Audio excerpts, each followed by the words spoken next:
These are real horror stories, disturbing, mysterious, and true. Each tale will send chills down your spine as you slowly drift into sleep. This story is completely free. We don't run any ads, which means we earn nothing from these videos. All we ask is one small favor. Please subscribe to our channel and give this video a like.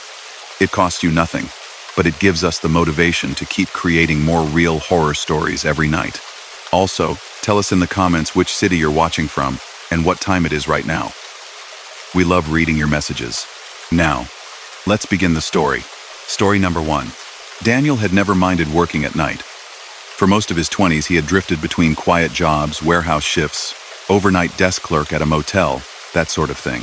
People thought night work was lonely, but he found it calming. Fewer voices, fewer demands, just a small circle of light and long empty hours to fill.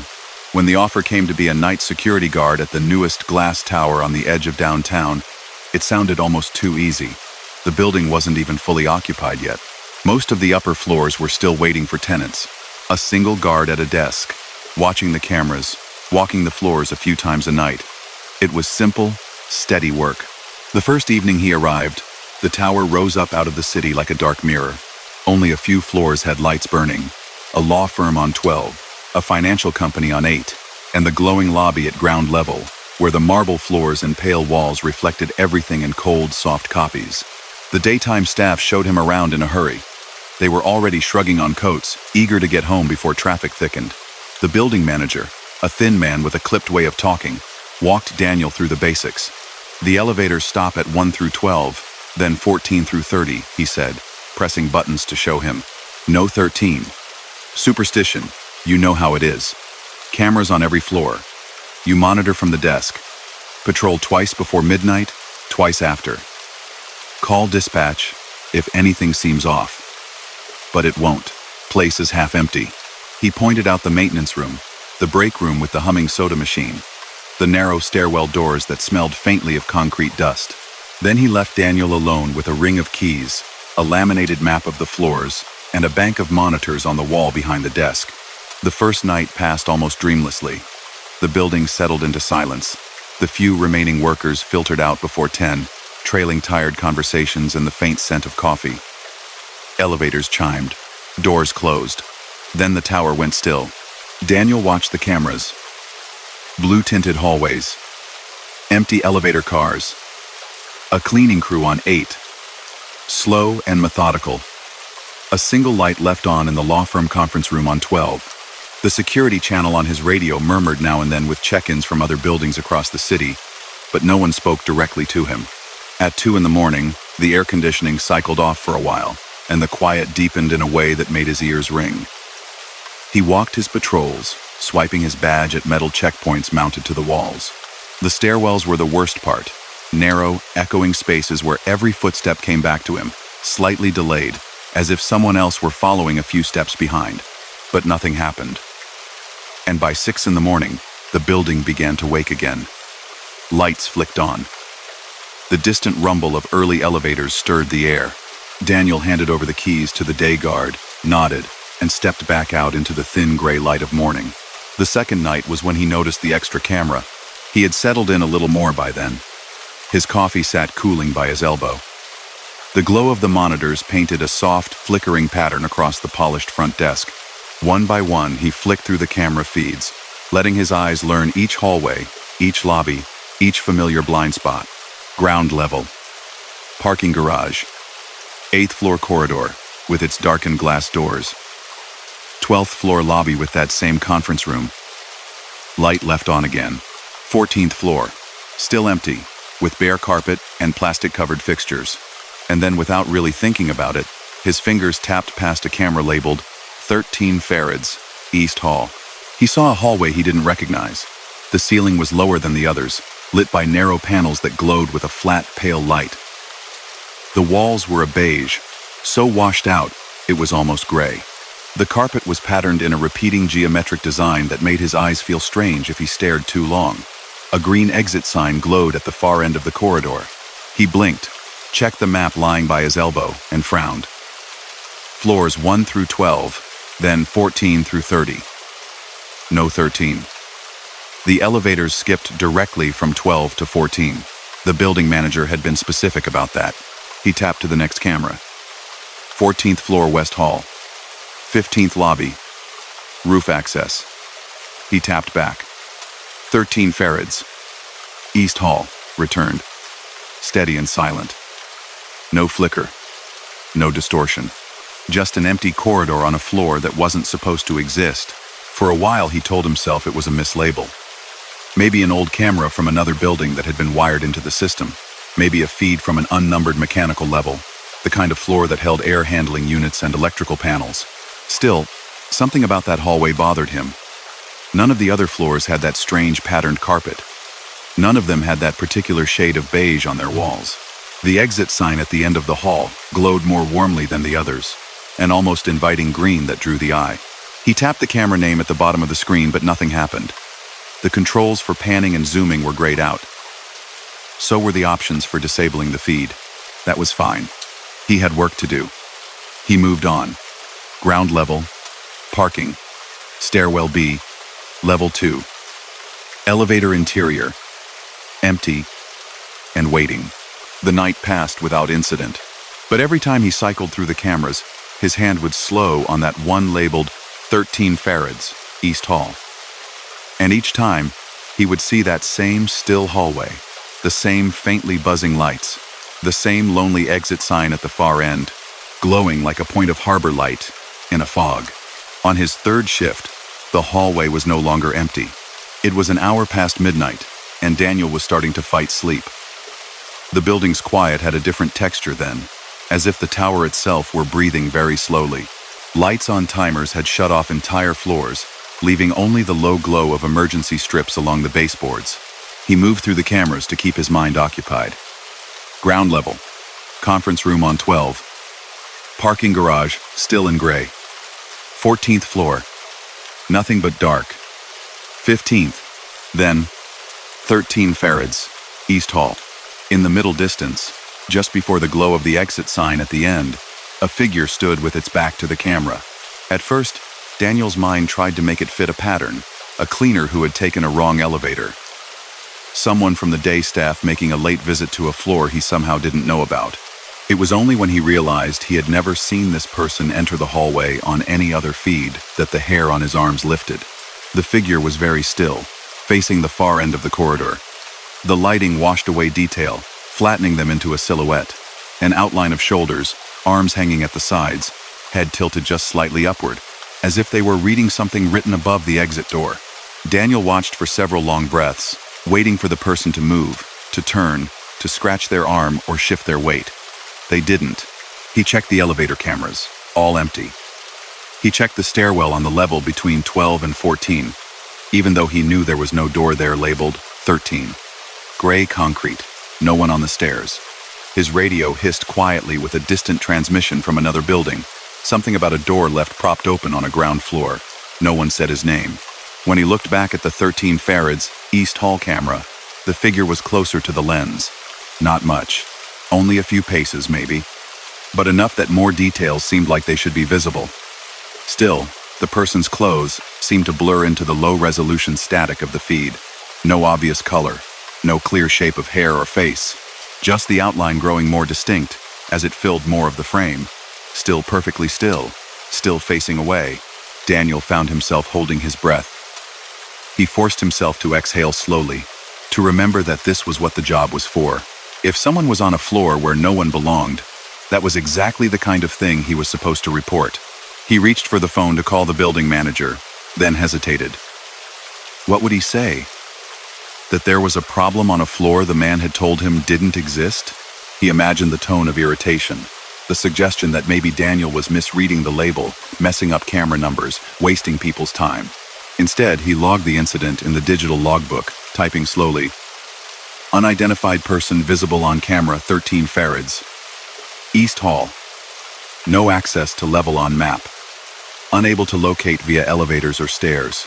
Person disappeared from feed at 112 without passing cameras in adjacent floors. He watched for another minute, eyes fixed on the screen. The figure seemed to vibrate at the edges now, the way objects sometimes did on low-light cameras. Daniel blinked, and in the instant his eyes closed, the figure was gone. The hallway was empty again. The patterned carpet stretched all the way to the glowing exit sign. No door. No movement.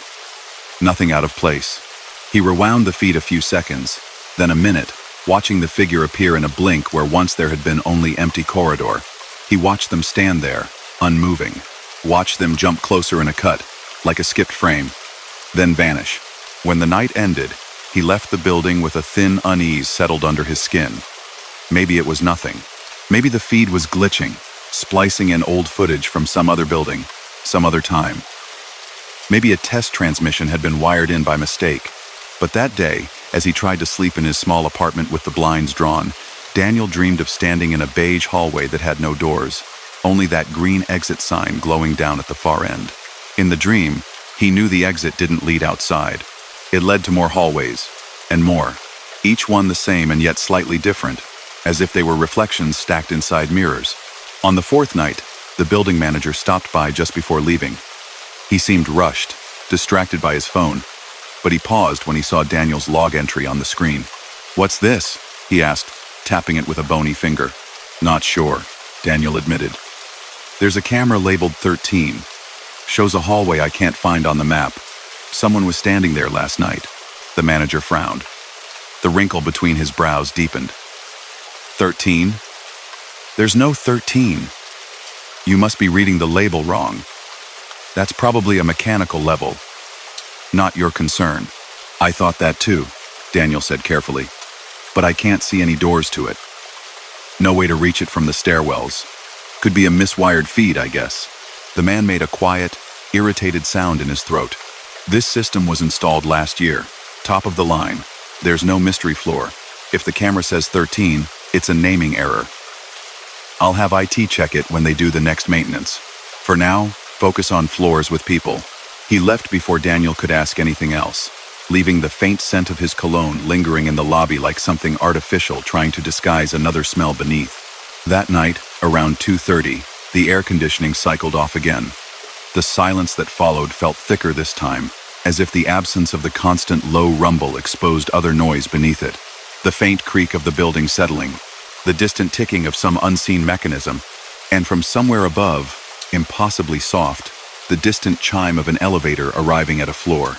Daniel checked the elevator panel from the desk. All cars were resting at ground level, their status lights glowing a calm, steady green.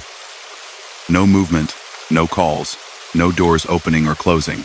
Another chime floated faintly down, as though air were carrying a memory rather than a sound. He glanced at the monitors, watching the elevator interiors, the lobbies, the stairs. On the camera labeled 13 Farads, East Hall. The exit sign flickered once, twice, then steadied. The hallway looked the same as always. But now, something lay on the floor halfway down the corridor. At first he thought it was a shadow, or a trick of the carpet. Then he saw the shape more clearly. A security jacket, identical to his, folded as if it had fallen from the back of a chair. His throat went dry. He checked his own shoulders, as if to confirm.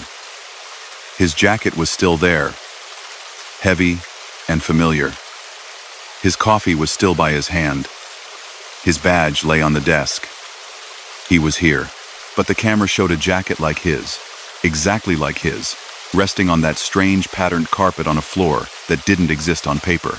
He leaned closer, squinting at the small details. The tiny patch on the sleeve, the reflective strip near the hem. It matched in every way he could see. For a long time he didn't move. He didn't radio anyone, didn't reach for the phone, just sat there watching the unmoving jacket on the screen, as if waiting for it to slide away on its own, like a discarded snakeskin. Eventually he forced himself to do his rounds. He walked through the sleeping hallways, past glass doors with logos etched in frosted letters. The offices smelled faintly of printer ink and fabric cleaner. A single computer monitor glowed in a corner cubicle, left on by mistake. He shut it off.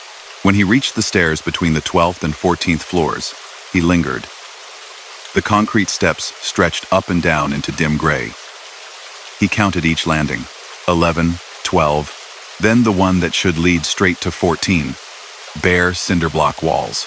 No door, no sign, but there was a faint line in the paint, an almost invisible rectangle, as if something had once been there and was now perfectly sealed over.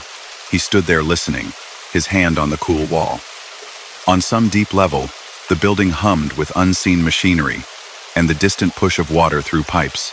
And under that, quieter still, he imagined he could hear something else, the soft, far-off ding of an elevator arriving over and over, at a floor where no one belonged. He finished his shift with a weight pressing gently at the back of his skull, the way a dull headache sometimes announces itself before it fully arrives. At home, his sleep was shallow and filled with images of doors that wouldn't open and cameras that only showed him more cameras. On the fifth night, something changed in the cameras themselves. The feeds had always been slightly delayed. A fraction of a second here, a fraction there. Enough that if he waved at the nearest camera, he could watch the recordings of himself do it just after. Now, as he cycled through them, some of the hallways seemed to lag more than others. On 8, he saw a cleaner move down the corridor, then flicker backward a step, then resume. On 12, the elevator doors closed twice in succession without ever opening. The delay wasn't constant. It came and went, a stutter in time. When he reached 13 Farads, East Hall, the camera image rolled once, as if the signal had come loose, and then resolved into something that made his skin prickle. The hallway was empty, but the carpet was disturbed. Faint impressions marked the pattern, like prints left by careful, slow footsteps. They led from the invisible point where the elevator would be, straight toward the camera, then veered slightly to one side and stopped. There was still no sign of doors. No offices. Only the exit sign, humming with its soft, flat green. He tried once more to access the settings on the camera. The options were still grayed out. When he navigated into the system menu, the list of active cameras skipped straight from 12 Farads, West Lobby, to 14 Farads, Main Corridor. There was no entry for 13 at all, as if the label visible on the live view had been written on from somewhere else. That was when he saw the internal message. It appeared in an unobtrusive corner of the screen, the way system notifications did when a software update was ready. White text on a gray bar. "Welcome to 13 Farads Night Operations, Daniel." He stared at it, his heart beating suddenly too fast for such a calm room. The bank of monitors continued to show their loops of quiet hallways and still elevator doors. The message waited, patient and impersonal. He hadn't logged into any new system. He hadn't typed his name. The building manager hadn't called to say anything about changes. The notification didn't respond when he tried to close it. After a few seconds, it disappeared on its own, fading back into the grainy patterns of surveillance footage. His radio crackled suddenly, making him flinch. "Central to Tower 4, a voice said. "Status check." He forced his hand steady enough to press the button. "Tower 4 here. All quiet." "Copy that," came the reply. The radio hissed gently for a moment, then went still again. He didn't mention the camera. He didn't mention the message. It felt as irrational as it was like admitting to something, stepping over a line between what could be written down and explained, and what should remain unspoken. At 3 a.m, exhausted, he let his eyes close for just a second. He told himself it would be a blink, a brief rest, just long enough to cool the edges of the strange, pressured feeling that had grown around him like a tight, airless curtain. When he opened them again, every monitor was showing the same image. No more parking garage, no more ground-level lobby, no more 12th floor conference room with its lonely light left on. Every screen now displayed the view from 13 Farads, East Hall, tiled across the entire wall in a cold mosaic, each one a slightly different tint of static and beige. The hallway itself looked closer, as if the camera had been quietly moving forward while his eyes were closed. The pattern on the carpet was larger, its looping shapes more distinct. The exit sign filled more of the frame, its green and almost painful glow. And in the bottom left monitor, just barely, he could see the corner of the security desk. His security desk, his own arm resting on its surface, fingers splayed, caught by a camera he had never known existed, from a vantage point somewhere far above and slightly behind him. He stared at his own stillness on the screen, then raised his real hand and wiggled his fingers. The movement echoed a heartbeat later in the tiny, distant version of himself. Very slowly, he turned his head and looked up at the ceiling of the lobby. The cameras he knew were there, little black domes set into the tiles at regular intervals. The same ones he had laughed about on his first night, saying it felt strange to be watched, even while he watched others. But what watched those cameras? What had a high enough point of view to see the top of his head like that? On the screen, the hallway flickered. For a moment, just a breath, the tiled images shifted, and the camera seemed to slip even closer. The carpet, pattern blurred. The exit sign's glow filled the center of every monitor like a small, unnatural sundae. Then, one by one, the feeds changed back. Parking, ground floor, 8th, 12th, 14th. Somewhere high above, an air vent sighed as the system kicked back on, as if nothing at all had happened. Only one monitor remained on 13 Farads, East Hall, back in its usual place. The jacket was there again now, right at the edge of the frame, only the sleeve visible, as if someone just beyond the camera's reach had draped it carefully over a chair. He left the building as soon as his shift ended, the rising sun turning the glass facade into a blinding wall of reflected light. The day guard nodded at him, oblivious. Headphones in, coffee in hand. Daniel didn't go back that night. He called in sick, his voice thick and clumsy as he made up something about a stomach bug. The person on the other end of the line sounded unconcerned.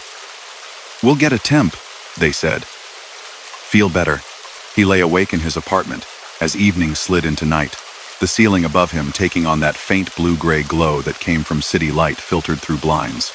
He tried to convince himself that he was overreacting, that insomnia and strange hours were playing tricks on his senses. Around 2:30 in the morning, in the suffocating quiet of his room, he heard it. A soft, distant chime of an elevator arriving at a floor. The sound shouldn't have been possible. His building was old. A narrow walk-up with creaking wooden stairs and no elevator. The tenants above him and below him were mostly older, quiet people who kept weird hours themselves. Sometimes he heard footsteps, muted conversations, the distant thump of a dropped object. This was different. A small, bright ding, followed by the faint, imagined hiss of doors sliding open. It seemed to come from inside the wall by his bed, or maybe from the hallway outside his apartment, or maybe from somewhere else entirely. He held his breath and listened. Another chime, like an answer. The same tone he had heard so many times echoing through the cavernous lobby of the tower. On his nightstand, his phone lit up with a soft glow. A notification bar slid down, even though no message tone had sounded. "Welcome to 13 Farad's night operations, Daniel," it read. There was no app icon attached, no sender. Just the text, sitting calmly on his home screen, as neat and bland as any calendar alert. He didn't sleep after that. The sun finally came up, pulling shadows back into corners, making his small apartment once again look like nothing more than off-white walls and scuffed hardwood. But under that daylight, under the habitual sounds of pipes and neighbors and street noise, he had the distinct and growing sense that somewhere, maybe one floor above him, maybe 12 floors up in another building entirely, a hallway waited. It would always look the same.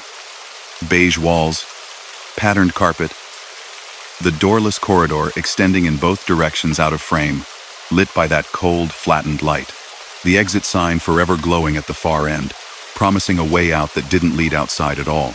And if he closed his eyes too long, or let himself drift at just the wrong moment between waking and sleep, people or something like people might be standing there again with their backs to the camera, waiting patiently for him to join them on a floor that, officially, didn't exist. Story number 2. Lena had never lived alone before. For 24 years, she had shared space with someone's parents, roommates, noisy neighbors, separated by paper-thin walls. When she stepped into the top-floor studio with its slanted ceiling and tall, arched window, the quiet felt almost too big. It spread out in the corners, pooled in the empty spaces where furniture should have been, and hummed like a low note behind every sound she made. The building itself was old brick, the kind that leaned a little after too many winters. From the street, it looked narrow and vertical, stacked with tiny balconies and iron fire escapes that zigzagged up the side. The hallway carpets were worn thin in the center, and the air always smelled faintly of dust and some long-faded cleaning product. The rent was cheap. The landlord, a tired man with a ring of keys that jingled with every movement, had shrugged when she signed the papers. "Top floor gets the wind," he'd said. "In summer it's hot, In winter it whistles, but you get a view, and no one walking over your head. She liked that last part. No footsteps, no music bleeding through the ceiling, no voices where there shouldn't be any. Just her, and the little studio, and the large blank wall opposite the window that seemed to stare at her every time she lay down in bed. For the first week, she tried to ignore that wall. She stacked boxes against it. She leaned a cheap bookshelf there, half filled with the few novels she'd brought from her old place. But no matter how she arranged things, there was always a patch of bare paint that remained uncovered, like an unfinished thought. One rainy afternoon, restless and not yet ready to study, she wandered into a second-hand shop 2 blocks away. The little bell on the door chimed softly as she stepped inside. Dust motes spun in thick, golden light that poured through the front windows. The air smelled like old paper and dry wood. She drifted past shelves of mismatched mugs, stacks of worn records, picture frames with strangers' faces behind cracked glass. In the back, propped against a wall between a floor lamp and a box of tangled cords, she saw the clock. It was larger than any clock needed to be for a small apartment. Round, almost half as wide as her torso, with a dark wooden frame that had once been polished to a shine. The glass covering the face was a little cloudy, but behind it she could see slim black hands and tall, simple numbers. The minute marks were tiny notches, neat and precise. There was something clean about its design, something that felt deliberate and calm. She touched the wood. It was cool, even in the warm, cluttered room. "Good eye," the shop owner said from the counter. "Came in last month. Old place nearby was clearing out. Works fine, far as I know. Might just need a bit of winding." There was a small key hanging from a hook on the back.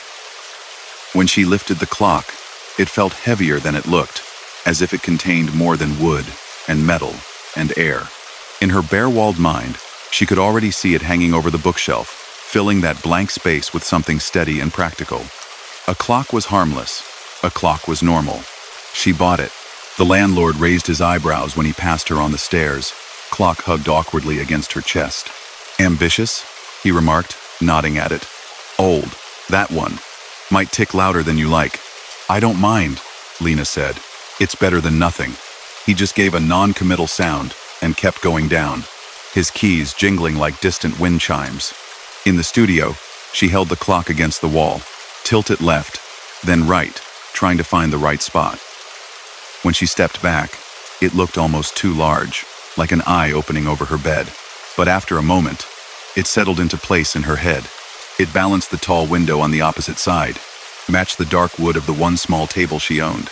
She wound it with the key until she felt resistance, then set the time. The second hand began to move, a thin black line sweeping in tiny jumps. The tick was indeed louder than she'd expected. Not sharp, but firm. A steady click that echoed slightly off the bare ceiling. That night, she lay in bed with a book, the window cracked open just enough to let in the faint city breeze. Distant cars hummed on the main road. Somewhere down the block, a dog barked once. Then again, the clock ticked on the wall. She found its rhythm comforting at first. It was a sound to fill the spaces, a reminder that time was moving, that the hour was sliding towards sleep. When she turned out the lamp, the studio sank into a soft, gray, dark. The red standby light of her laptop glowed from its place on the table. Outside, a streetlight painted a pale stripe on the floor. In the quiet, the ticking seemed to grow more distinct. Each click landed like a small footstep in the room. Regular, predictable. A metronome for her breathing. She drifted. At some point, without deciding to, she woke up. Nothing had changed in any obvious way. The room was still dark. The city hummed still a distant pressure behind the windows. Her body felt heavy and warm under the blanket, but her eyes opened, and she stared at the faint outline of the clock on the wall. Silence. No ticking. For a few seconds she lay there, half convinced she was still dreaming and had simply stopped hearing it. Then, carefully, she reached for her phone on the crate she used as a nightstand. The screen flared white. 3:17 a.m. As if the numbers on the screen had been a signal, the clock on the wall chimed. It wasn't a grand, echoing chime like a tower or a grandfather clock. It was a muted, almost shy sound, 3 low notes with a faint metallic ring, Then one higher, like a question at the end of a sentence. The vibration of it seemed to move through the wall and into her pillow, into the bones of her ears. Lena flinched, heart kicking once in her chest. She propped herself up on an elbow, holding the phone like a small lantern. The clock face was a pale circle in the dark. She couldn't see the hands clearly, but she could tell they were in motion again. The ticking had returned, as steady as before. She told herself she must have misheard. Maybe the clock had stopped when it ran down and she'd only wound it partially. Maybe the startup had a chime built in. It didn't matter. It was late. Her eyes were already closing again. She slept past her alarm the next morning and hurried through getting ready, barely glancing at the clock as she grabbed her bag. The hands seemed to point to the right time. The ticking blended with the noise from the street below. It wasn't until that night, as she lay awake longer than she meant to scrolling through her phone, that she remembered the odd interruption. She checked the clock out of habit. 12:41 a.m. Plenty of time before whatever had happened before. She laughed at herself, just once, quietly. It echoed oddly in the room. When she woke again, the room felt thinner somehow. The air wasn't colder exactly, but it had that late-night quality where every small detail seemed sharper. Her phone said 3:17 a.m. again. Exactly. This time, she was already listening for it when the chime sounded. 3 low notes, 1 soft, questioning tone. Then the ticking resumed, as if a pause button had been pressed, and then released. She stared at the clock. Something about the way the pale circle of its face floated on the wall made her think of an old photograph.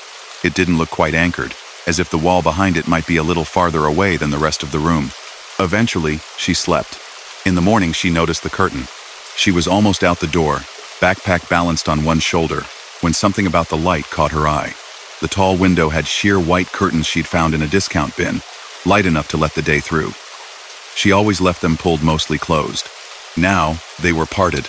Not wide only by a hand's width or so, but neatly, as if someone had stood there and drawn them aside to peek out. The gap was too even to be an accident of breeze. Too exact. She frowned and went to the window. The latch was still in place.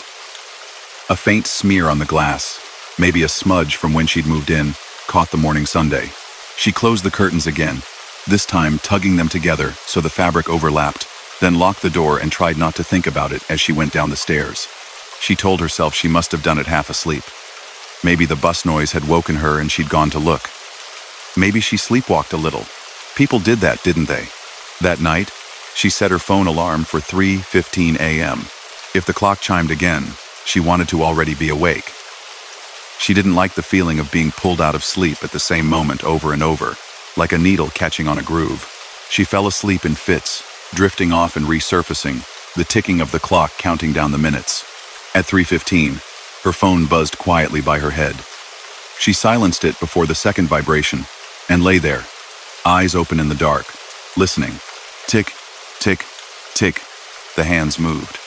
She could almost hear the little mechanisms adjusting inside the wood and metal. The sound made her aware of her own heartbeat. The minutes stretched longer than they should have. Her phone screen, when she finally gave in and checked it, read 3:16.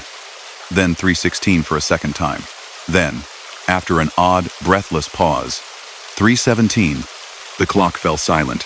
The absence of the ticking was so complete that it felt loud. Her ears strained against it. In that pause, the city outside might as well have been carved out of stone. The chime came, 3 soft notes, deeper than they had any right to be in such a small room. One higher, almost delicate, at the end. The sound seemed to settle into the walls and then fade.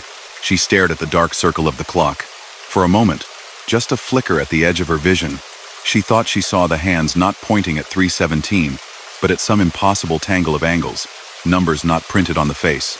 When she focused on it, the illusion broke. The clock ticked again, normal. Something brushed her ankle. Lena jerked, kicking upward so hard her heel hit the underside of the blanket. Her breath came out in a sharp, ungainly burst. She fumbled for the lamp and clicked it on. The room looked exactly as it always did.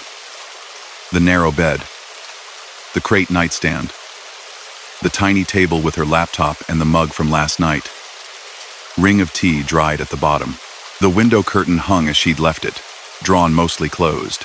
But on the floor directly below the clock, in a patch of bare wood she rarely used, lay a scrap of paper. Not folded, not neatly placed, just a torn-off corner from some larger sheet, lying face up. Her feet now were tucked tight under her. Slowly, as if expecting it to dart away, she reached down and picked up the paper. The words were written in blue ink, in a tight, almost pressed handwriting. "You should not leave the window open." Her tongue felt too big in her mouth for a second. She looked at the window. The latch was still turned. The glass was closed. The curtain was drawn. The note lay light and thin in her hand, as real as anything else she owned. She turned the scrap over. The back was blank, except for the faint impression of the words pushed through. It wasn't her paper. She recognized the feeling of the fiber, a little too soft, a little too textured. Maybe from a different notebook, older. A sound drifted up the stairwell, faint as breath, the clink of someone else's key in the front door of the building. A neighbor. Normal life going on. She sat there in the pale lamplight, note in hand, pulse still fast, and thought about calling someone, anyone, the landlord, a friend. It felt absurd to imagine what she could possibly say. Someone came into my locked apartment in the middle of the night to write down something obvious and leave again without doing anything else. No signs of a break-in. No footsteps, no voices, no moved furniture. Only a clock that stopped and chimed at the exact same moment every night, and a note that referenced something she didn't quite remember doing. She stayed awake until dawn, too wired to sleep, the ticking of the clock drilling through the hours. In the flimsy safety of morning, she went down to the landlord's cramped office on the first floor. He sat behind an old desk with a stain on one corner, flipping through a rent ledger. "I think someone might have a key to my place," she said, trying to keep her voice steady. He looked up. "Lost something?" "No, it's just..." She hesitated, then simplified. "Things are moved. Little things. And I found a note. I didn't write it." He watched her for a second, eyes small and dark under his bushy eyebrows. "You lock the door?" "Yes, always. Window, latched. The fire escape doesn't reach my floor." He rubbed the back of his neck, his keys jingling with the movement. "Old buildings make noises," he said. "Things shift. You think you left something one way, but you didn't. Happens to everyone when they move somewhere new." She set the scrap of paper on his desk. He leaned forward, squinted at it, then picked it up between two fingers. The message was still there, as plain and tidy as ever. "Huh," he said. "Weird. You don't..." Lena paused. "Does anyone else have a key? A cleaner or old tenant? Or..." "Only me. And the super before me. But he's retired out of state. Never had trouble."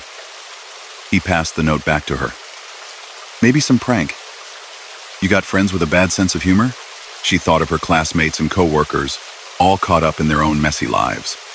None of them the type to creep into someone's apartment at 3 a.m. for a joke that didn't even have a punchline. "I don't think so," she said. He shrugged. "Change the locks if it helps. I'll split the cost. But I don't have ghosts on the maintenance form, if that's what you're asking." There was a trace of a smile, as if expecting her to laugh. She didn't. After a moment, he sobered. "Top floors, funny sometimes," he added. "Wind, settlement, that sort of thing. Don't let it get in your head." She changed the locks anyway that afternoon, standing aside as a locksmith swapped out the metal. The new key felt stiff and precise in her hand. Solid. That night, she wrote down the exact arrangement of her things before going to bed. On a sheet of plain white paper from her own notebook, in big letters, she wrote, "Book on table, mug by sink, curtains closed, door locked." She placed the sheet on the floor directly under the clock and set her phone up on the little table, camera pointed at the wall. A red light blinked in the corner of the screen as the recording started. She lay in bed without turning off the light. Her body resisted sleep, wired by fear and curiosity, but exhaustion eventually pulled her under. Her last clear thought was of the phone standing silently like a single, patient eye. When she jolted awake, the lamp was still on, spraying pale yellow over the ceiling. Her phone lay face down on the floor next to the bed. Her heart hammered. For a moment, she didn't know what had scared her. Then she noticed the silence again. Her phone, when she picked it up, was black. The battery icon flashed empty when she tapped the button. Dead. She grabbed the charger from the wall and plugged it in, fingers shaking.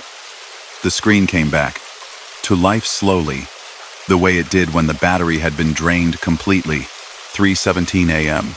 Behind her, the clock chimed. She turned very slowly. The hands were moving. The second hand ticked as if nothing had interrupted it. The note she'd written lay on the floor under it, but the words had changed. Book on floor, mug in sink, curtains open, door locked. Her own handwriting, she thought at first.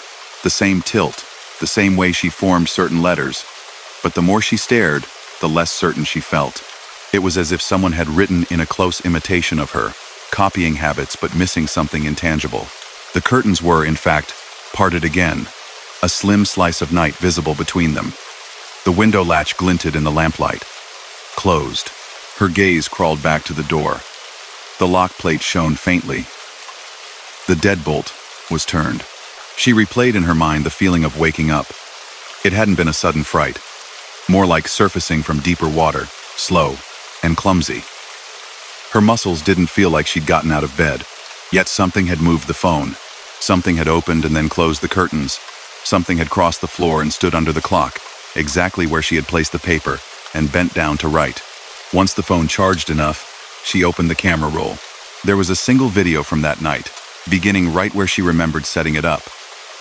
The bed was just out of frame, but the wall with the clock and the scrap of paper were clearly visible. The lamp was on. The room was still. She watched herself move in and out of the edge of the frame, climbing into bed, adjusting the blanket.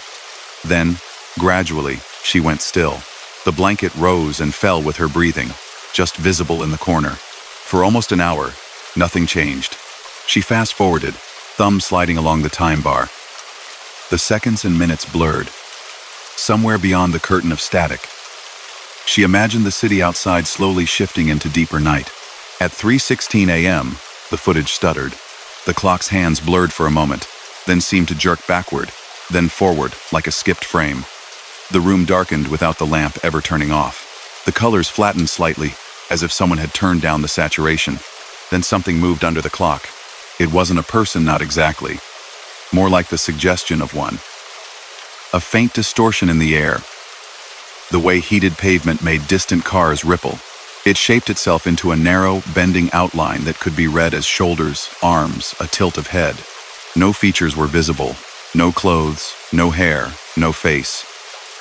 Just the sense of a presence, its edges fuzzed out by all the ways the camera didn't know how to see it. The distortion leaned forward. On the floor, the blank paper waited. She watched as the pressure of an invisible hand pressed into the sheet. The pen, her pen, she realized with a hollow drop in her stomach, rose from where she'd left it on the table and floated down into that half-formed grip. It moved in short, fast strokes, scratching words that appeared as indented grooves on the page before the ink bloomed to match them. Book on floor. Mug in sink. Curtains open. Door locked. The letters were jerky at first, then smoother, as if the thing writing was remembering how. The distortion straightened. For the space of one frame in the video, it turned if turning was the right word toward the camera.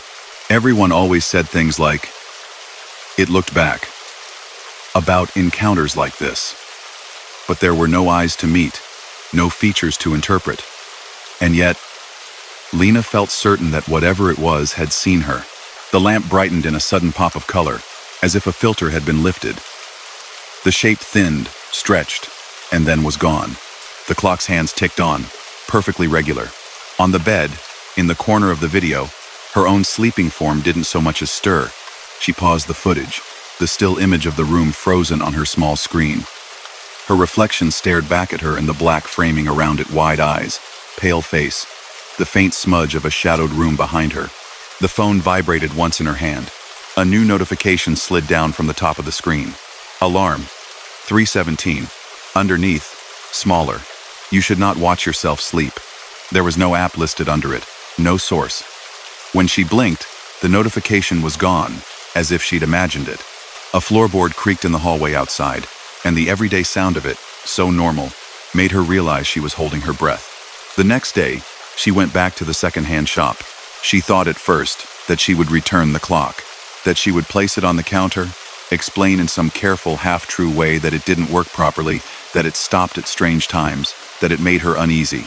The bell above the door chimed as she stepped inside. The same dust, the same soft light, the same worn floorboards underfoot. The clock's usual place in her imagination was empty. The spot where she'd found it between the lamp and the box of cords now held a plastic fan missing one blade. The shop owner looked up from a magazine. "Help you?" "The clock," she began. "The big one. I bought it last week, with the wooden frame." He frowned in thought, then shook his head. "Afraid you've got the wrong place. Haven't had a wall clock in for months. People use their phones now." He gestured vaguely at the clutter around them. "You thinking of Marlowe's down the street? They sell reproductions." "I bought it here," she insisted more sharply than she meant to. "You said it came from an old house." He watched her for another second, then glanced at the keychain on her wrist, at the university logo on her bag. His gaze softened a fraction, like someone dealing with a worn-out customer. "Sure you don't want a book instead?" he asked gently. "We've got a sale on." She left without answering, the bell chiming again over her head. On the walk home, her reflection followed her in the darkened shop windows. Her face looked different in each one, slightly stretched or compressed, like she was sliding between versions of herself. That evening she tried taking the clock down. Standing on the narrow chair, she reached up and wrapped her fingers around the wooden frame. It was cold, colder than the surrounding air. For a moment, she felt the faintest resistance, as if the wall were reluctant to let it go. Then the nail slid free, and the clock came away into her hands, heavier than she remembered. The sound stopped instantly. No ticking, no hum, just the muffled noise of the city and her own breathing. She carried it carefully to the far corner of the room and laid it face down in a cardboard box. Then she pushed the box into the shallow closet and shut the door. For the first time since she'd moved in, the studio was silent at night. She lay in bed, listening to the distant buses, the occasional distant voice from the street below. The absence of the ticking made her ears ring. Sleep came slowly. When it did, it was deep and heavy. She woke with the thin, bright certainty that someone had just spoken her name. The room was dark. Her lamp was off. She didn't remember turning it out. The pale stripe of streetlight on the floor looked sharper than usual, the edges too defined. She pushed herself upright. Tick, tick, tick. The sound came from above her, off to the right. Her eyes found the clock on the wall.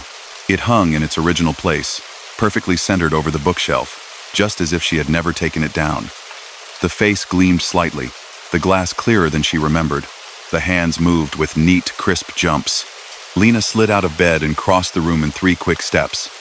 Her heart drummed in her ears, an uneven counter-rhythm to the steady tick of the second hand. The closet door stood open a crack. Inside, the box she'd placed the clock in was empty. Her phone screen lit under her fingers. 3:17 a.m. The clock chimed. She didn't look at it. Her gaze dropped instead to the floor. A new scrap of paper lay beneath the wall, its corner curled, as if it had been placed there gently. Her own pen rested beside it, tip uncapped. She swallowed, throat dry, and bent down. Don't try to throw it away next time. There was no signature, no explanation. She moved out 3 weeks later. She told the landlord it was about the commute, about money, about wanting to share a place closer to campus. He only nodded, tired and unsurprised. "That's the way of it," he said. "You kids don't stay long." When she took one last look at the studio, it was empty again. The walls were bare. The window curtain stirred faintly in a draft she couldn't feel. The clock on the wall watched her. It hung there as if it had always been part of the room. The hands were set to a neutral, harmless time, mid-afternoon. It didn't tick, at least not loudly enough for her to hear over the pulse in her ears. She considered taking it down, just to see if she could. To see if it would feel the same cold, stubborn weight in her hands. To see what, if anything, would be left on the wall behind it. Instead, she closed the door. Months later, in a different apartment with different noises and a cheap digital clock that glowed green on her nightstand, Lena scrolls through rental listings for a friend. One catches her eye. A small studio, top floor of an older brick building across town. The photos show a tall, arched window, a slanted ceiling, a little bookcase under a blank wall. In the last picture, taken from the doorway, Something round and pale hangs above the shelf. The resolution isn't high enough to see details, but she knows the shape of that frame, the way it leans slightly to one side. Furnished, the description says. Antique, wall clock included. She scrolls past without saving it. That night, as she lies in her new bed in her new place, the green numbers of her clock click softly from 3:16 to 3:17. For a heartbeat, the digital display glitches, segments of light flickering, rearranging into nonsense patterns that almost look like other numbers, other times. Then they settle back. 3:17. In the brief, thin silence that follows, in the space between the hum of the fridge and the rattle of the heater, she thinks she hears, far away and several walls removed, the sound of a familiar, small chime, 3 low notes, 1 higher, and somewhere, in a room she no longer has a key for, a clock that doesn't like to be removed keeps careful watch over whoever is trying to sleep beneath it. Story number 3. Mark had grown used to the way the city felt after midnight. By day, the streets around the river were crowded and loud. Delivery trucks blocked lanes. People hurried with coffee cups held out like little shields. Horns, sirens, the constant stutter of crosswalk beeps, it all blended into a kind of aggressive hum. At night, though, the same streets turned into long, dark ribbons, stitched together by traffic lights that cycled patiently for no one. The river lost its sparkle and rolled by like a strip of black glass. Apartment windows glowed here and there, small squares of yellow or blue, each one a little private world. That was when Mark liked to drive. He'd started doing rideshare work 2 years earlier, mostly to fill the late hours when sleep wouldn't come. Insomnia had followed him since his 20s, clinging like a dull shadow. He tried podcasts. He tried boring books. Nothing quieted his mind like being behind the wheel with a destination pinned to a map. He knew the city's nighttime version better than its daytime face. Which gas stations stayed open until 3. Which corner stores never really closed. Where the roads narrowed without warning. Where potholes hid just beyond the reach of streetlights. To the drunk students and night shift nurses he picked up, he was just another anonymous driver. To himself, he felt like a small, moving part of some nocturnal machine. Most nights were uneventful in the way that suited him. He ferried people from bars to apartments, from train stations to houses in quiet neighborhoods. There were stories, sure slurred confessions, tears, awkward silences, but usually, by the time he pulled up to the curb and watched their pinched, tired figures disappear into buildings, his brain felt as though someone had turned the volume knob down a notch. On a Tuesday in late autumn, a new kind of request appeared on his phone. He'd just dropped off a passenger near the edge of downtown and was parked under an orange glow of a street lamp, sipping rapidly cooling coffee. The rideshare app chimed with the soft tone that meant a new trip offer. He glanced at the screen. Pickup. Old Overpass Road. Rating. Profile. No photo. Distance. 19 minutes. The map zoomed out slightly, showing his little car icon on the grid of streets. The pickup point hovered on the outskirts of the city, where the highway curved away and the blocks gave up, turning into fields and, eventually, woods. Old Overpass, he muttered. He hadn't driven that far out in months. The timer bar at the bottom of the screen ticked down. Accept, or the request would vanish and move on to another driver. 19 minutes out of the way, for a rider with no past trips, no picture, no rating, close to closing time for his own shift. He hesitated for a heartbeat and then let the request time out. The bar slid to 0. The offer vanished. 5 minutes later, another request appeared. Pickup, Old Overpass Road. Rating, profile, no photo. Distance, 18 minutes. He frowned at the repetition. The system usually spread requests around. If one driver declined, the app flung the trip to someone else. It didn't circle back this quickly. He let that one go too. He wasn't in the mood for some drunk out in the dark who might decide not to show. The city still had plenty of riders closer in. The rest of the night, the screen stayed stubbornly free of new pings. He drove home at 3 a.m. on almost empty roads. The memory of those 2 identical requests lodged somewhere behind his eyes. The next night, it happened again. Pickup, Old Overpass Road.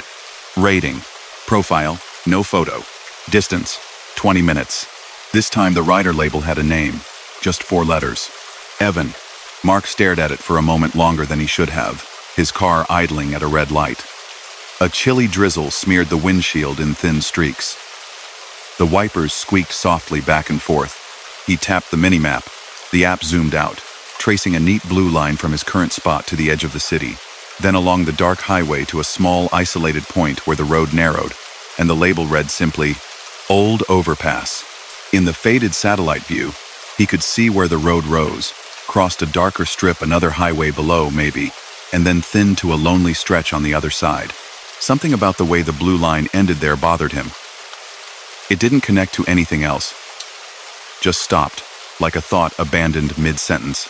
The timer bar slid down. He let the request expire again. He picked up a few short trips after that.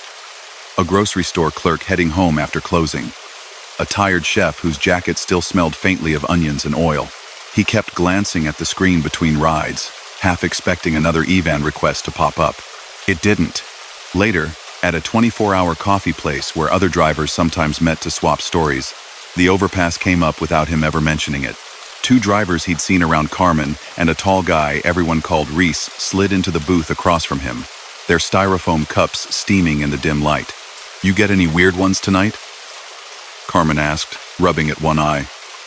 "I had a guy try to pay me in concert tickets." "Just the usual," Mark said. "Too many people going home alone who really shouldn't be alone." Reese snorted. "That's every night."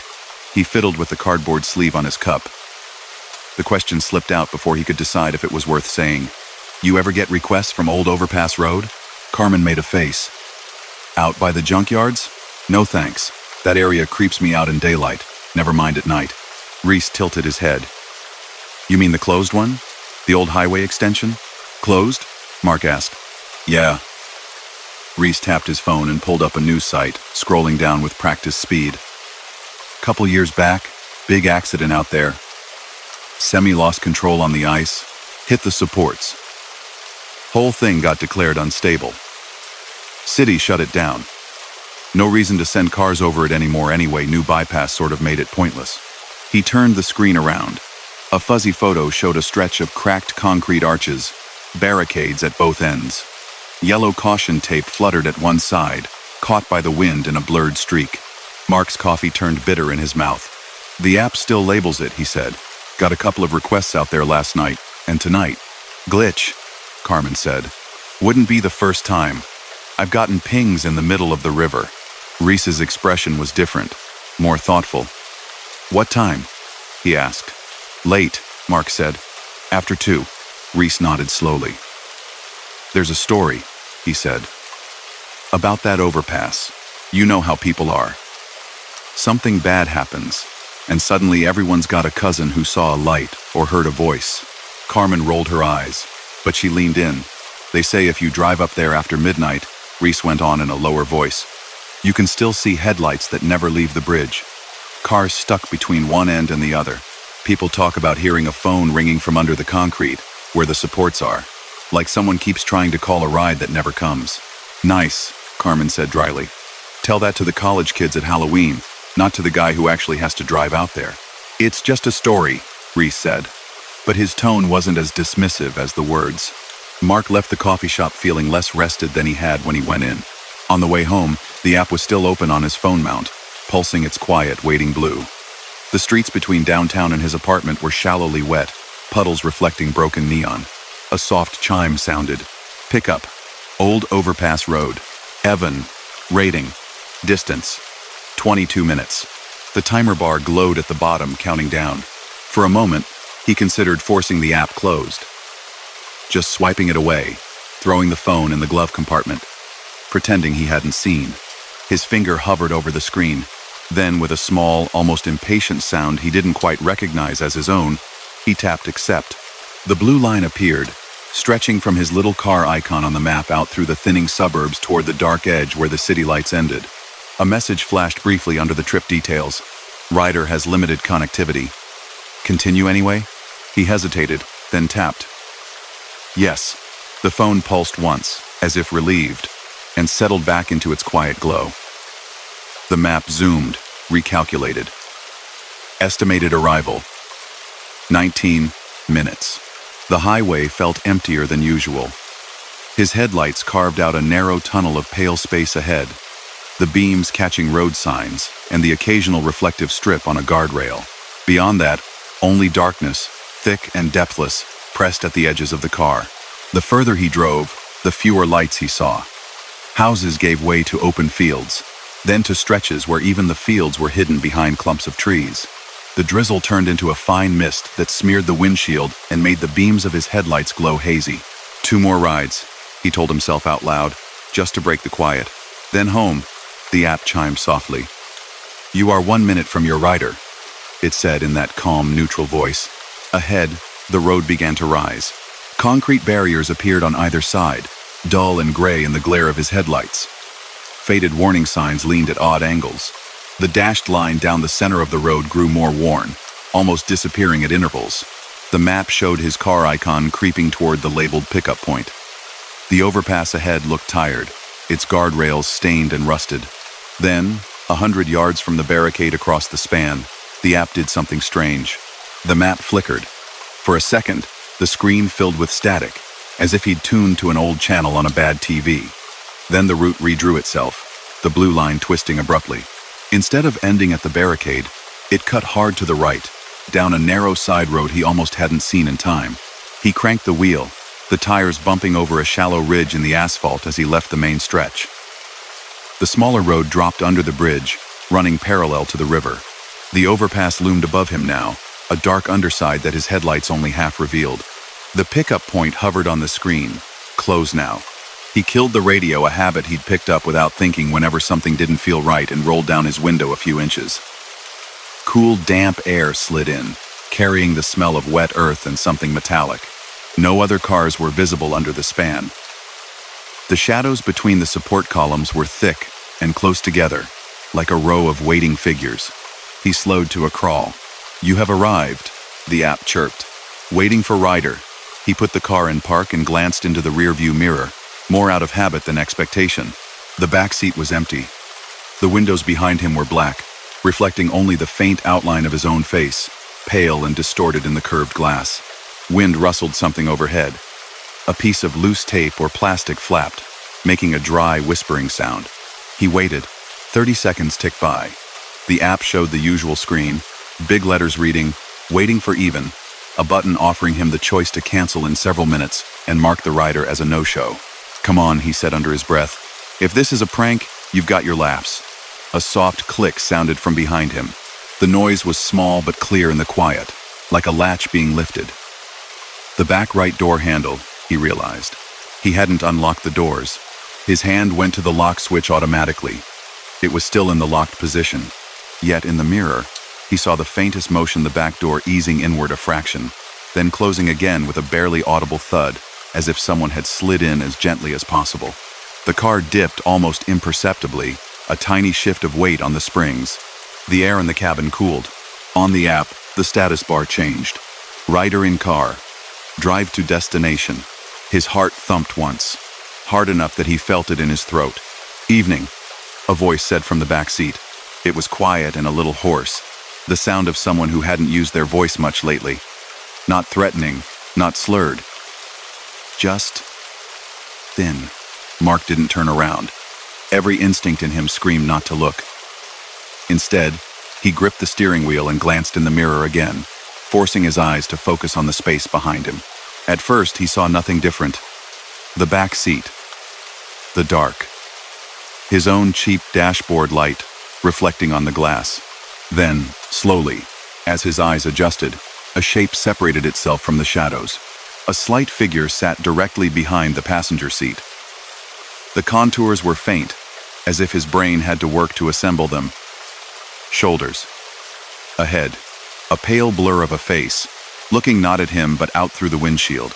The details were strangely hard to fix. The color of the hair, the line of the jaw.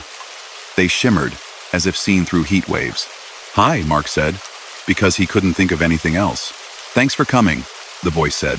It took a while this time. The destination had already populated on the app. He glanced down. Drop off. Willow Bend Apartments. ETA. 27 minutes. His mouth went dry. Willow Bend was his complex. "You're going to Willow Bend?" he asked carefully. "That's what it says," the rider replied. There was the tiniest trace of something like amusement in his tone.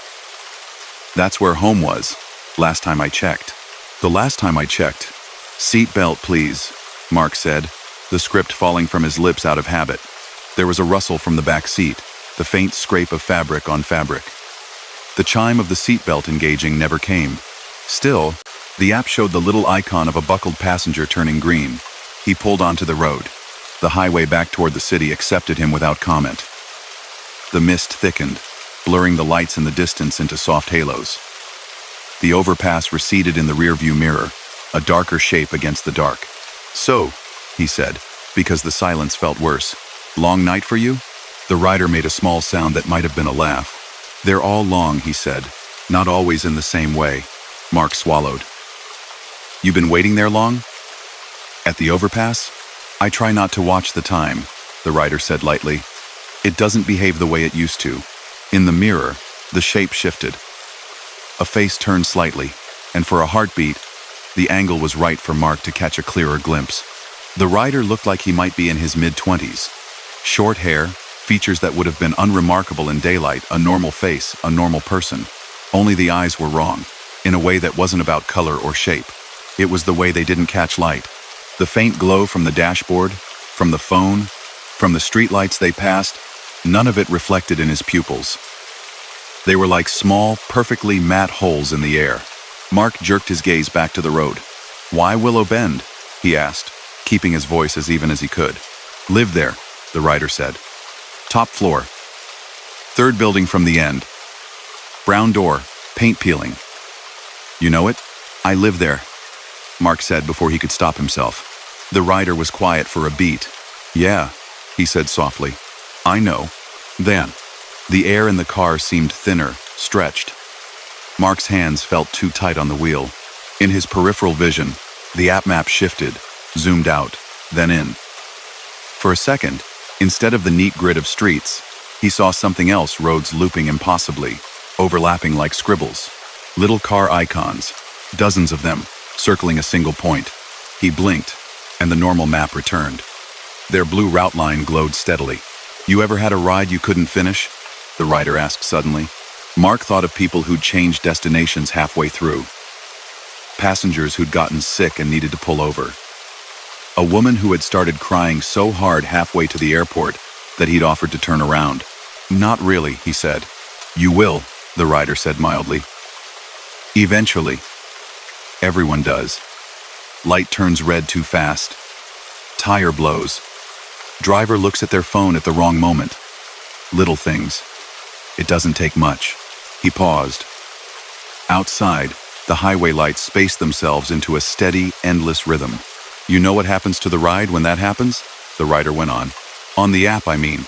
When the car doesn't make it to the pin. It cancels," Mark said. "System logs it. Support looks into it." "Sure," the rider said. "On the surface. But underneath, I don't think anything ever completely cancels. Not really. Feels more like it just hangs." Mark's chest tightened. "You had a driver," he said slowly. "From the overpass. Had a lot of things once," the rider said lightly, as if trying to keep from sinking anywhere too deep. "Had a car that kept me dry when it rained. A phone that lit up the dark. A job that made me come home too late. Over and over. Over that same stretch of road." He shifted again, looking straight ahead.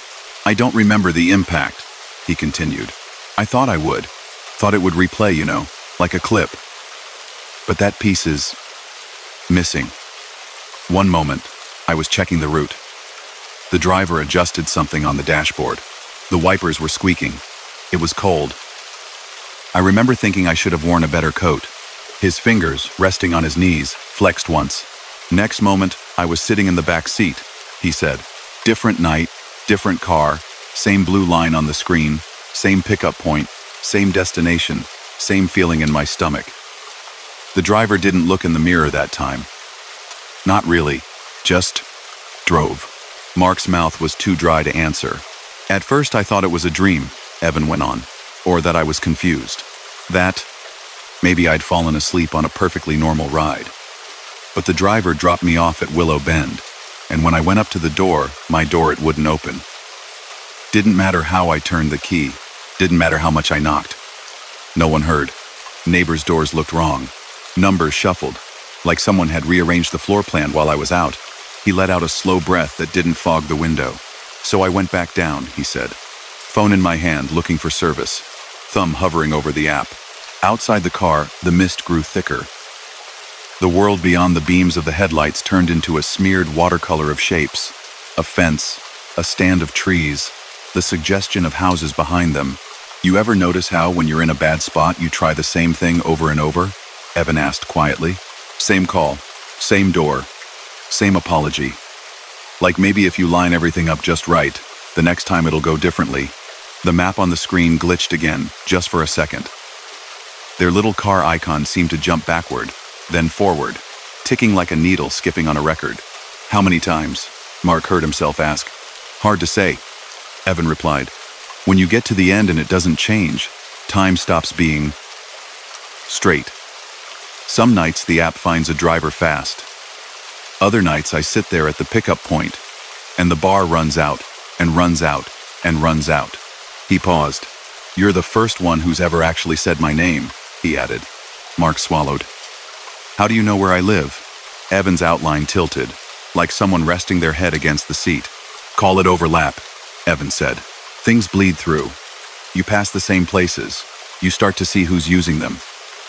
Sometimes I see other cars on the overpass that aren't really there anymore. Just streaks of light. Sometimes I see drivers who've never taken the highway at all, but maybe will, someday. Maybe you were always going to live at Willow Bend. Maybe I was always going to end up in the back of someone's car. The silence that followed was thick and odd. It wasn't comfortable exactly, but it wasn't entirely hostile either. More like sitting with someone in a waiting room, both knowing you couldn't leave, both pretending you might.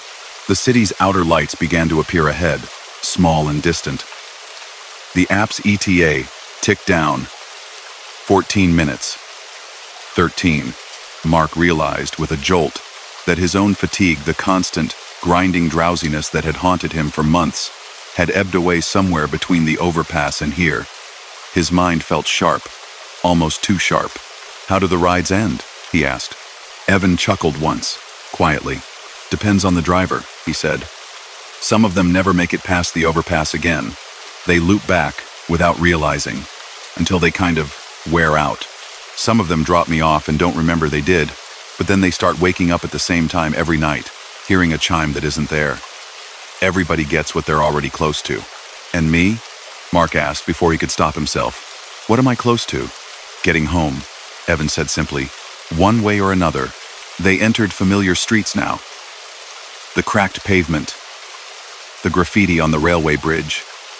The burnt-out sign of the closed diner that used to serve breakfast all day. Mark knew each landmark, but tonight they had a slightly shifted quality, as if the angles were off by a degree. He turned onto the road that led to Willow Bend. The low, boxy buildings rose ahead, their windows scattered with light. His usual parking lot lay to the right, half full of cars that looked like dark lumps in the mist. Right here is fine, Evan said, before Mark had even reached the complex's entrance. The pin on the app hovered exactly over the spot where Mark usually parked. He slowed and pulled in, the tires crunching over loose gravel. For a heartbeat, he was certain that he'd see something impossible: ambulances, police tape, his own car already parked where he was about to stop. But the lot looked as it always did. Only the thin mist made it stranger. He put the car in park. The fare total appeared on the screen, obscenely normal. Trip complete. Please rate your rider. In the rearview mirror, the back seat was empty. No sound of a door opening, no soft breath, no rustle of fabric. Just an absence where, a second ago, a presence had been. Something lay on the seat, a rectangle of light. He turned, slowly. A phone rested there. Not his. Older model. A faint crack in one corner of the screen. The rideshare app was open on it. The driver's version, instead of the passenger's. A trip was in progress. Pickup. Old Overpass Road. Drop off. Willow Bend Apartments. Driver. Mark. Eta. The little car icon on Evan's phone was frozen directly over the overpass. No matter where Mark moved his own screen, it stayed there, hovering, single, stuck. He picked up the phone. It was cold. Too cold. On his own device, the app flickered. A notification popped up. Thank you for completing the ride with Evan. You are now available for pickup. He turned the engine off with a sharp twist and sat there, breathing hard. The lot was quiet. A dog barked once, far away. Somewhere, a TV murmured behind a thin wall. He looked back down at Evan's phone. The driver profile picture was a black circle. No face. Underneath, in white letters, it read, Mark. 4.9. He hadn't set that picture. His own profile in his own app still showed a smiling, washed-out photo from 2 years ago, taken in better light and better mood. He locked both phones and left them in the car. Sleep, when it came that morning, was shallow and thin. He dreamed of blue lines that went nowhere, of headlights pinned in place above an endless fall. When he woke, late afternoon light pressed at the blinds. For a moment, he almost convinced himself it had all been one long, strange loop of dream. Then his own phone chimed on the nightstand. He squinted at the screen. New message from rideshare support. He opened it with clumsy fingers. We noticed unusual activity on your account last night. If you were involved in an incident, please reply to this email or contact support. Below that, in smaller text, please note, an open trip is still in progress. He tapped the app. The home screen didn't show his usual status. No go online button. No heat map of surge zones. Instead, it showed a map centered on the old overpass. His car icon sat there, unnaturally still, faintly pulsing. Status, en route to pickup. Estimated time. A small banner at the top read, You have been requested. As he watched, the screen refreshed. A rider name appeared under the pickup point. Mark. The room seemed to tilt. His phone vibrated in his hand. A crisp, artificial voice spoke from the small speaker at the bottom. Your driver is arriving, it said. Please be ready at the pickup point. He heard it then, under the hum of his fridge, under the distant noise of traffic. The soft, a familiar chime of the app when a ride request comes in. Not from his phone, from the street outside. Mark crossed the small living room on legs that felt numb and heavy. He pushed aside the curtain. His usual spot in the parking lot was empty. His car sat one row over instead, headlights off, windows dark, as if someone else had parked it.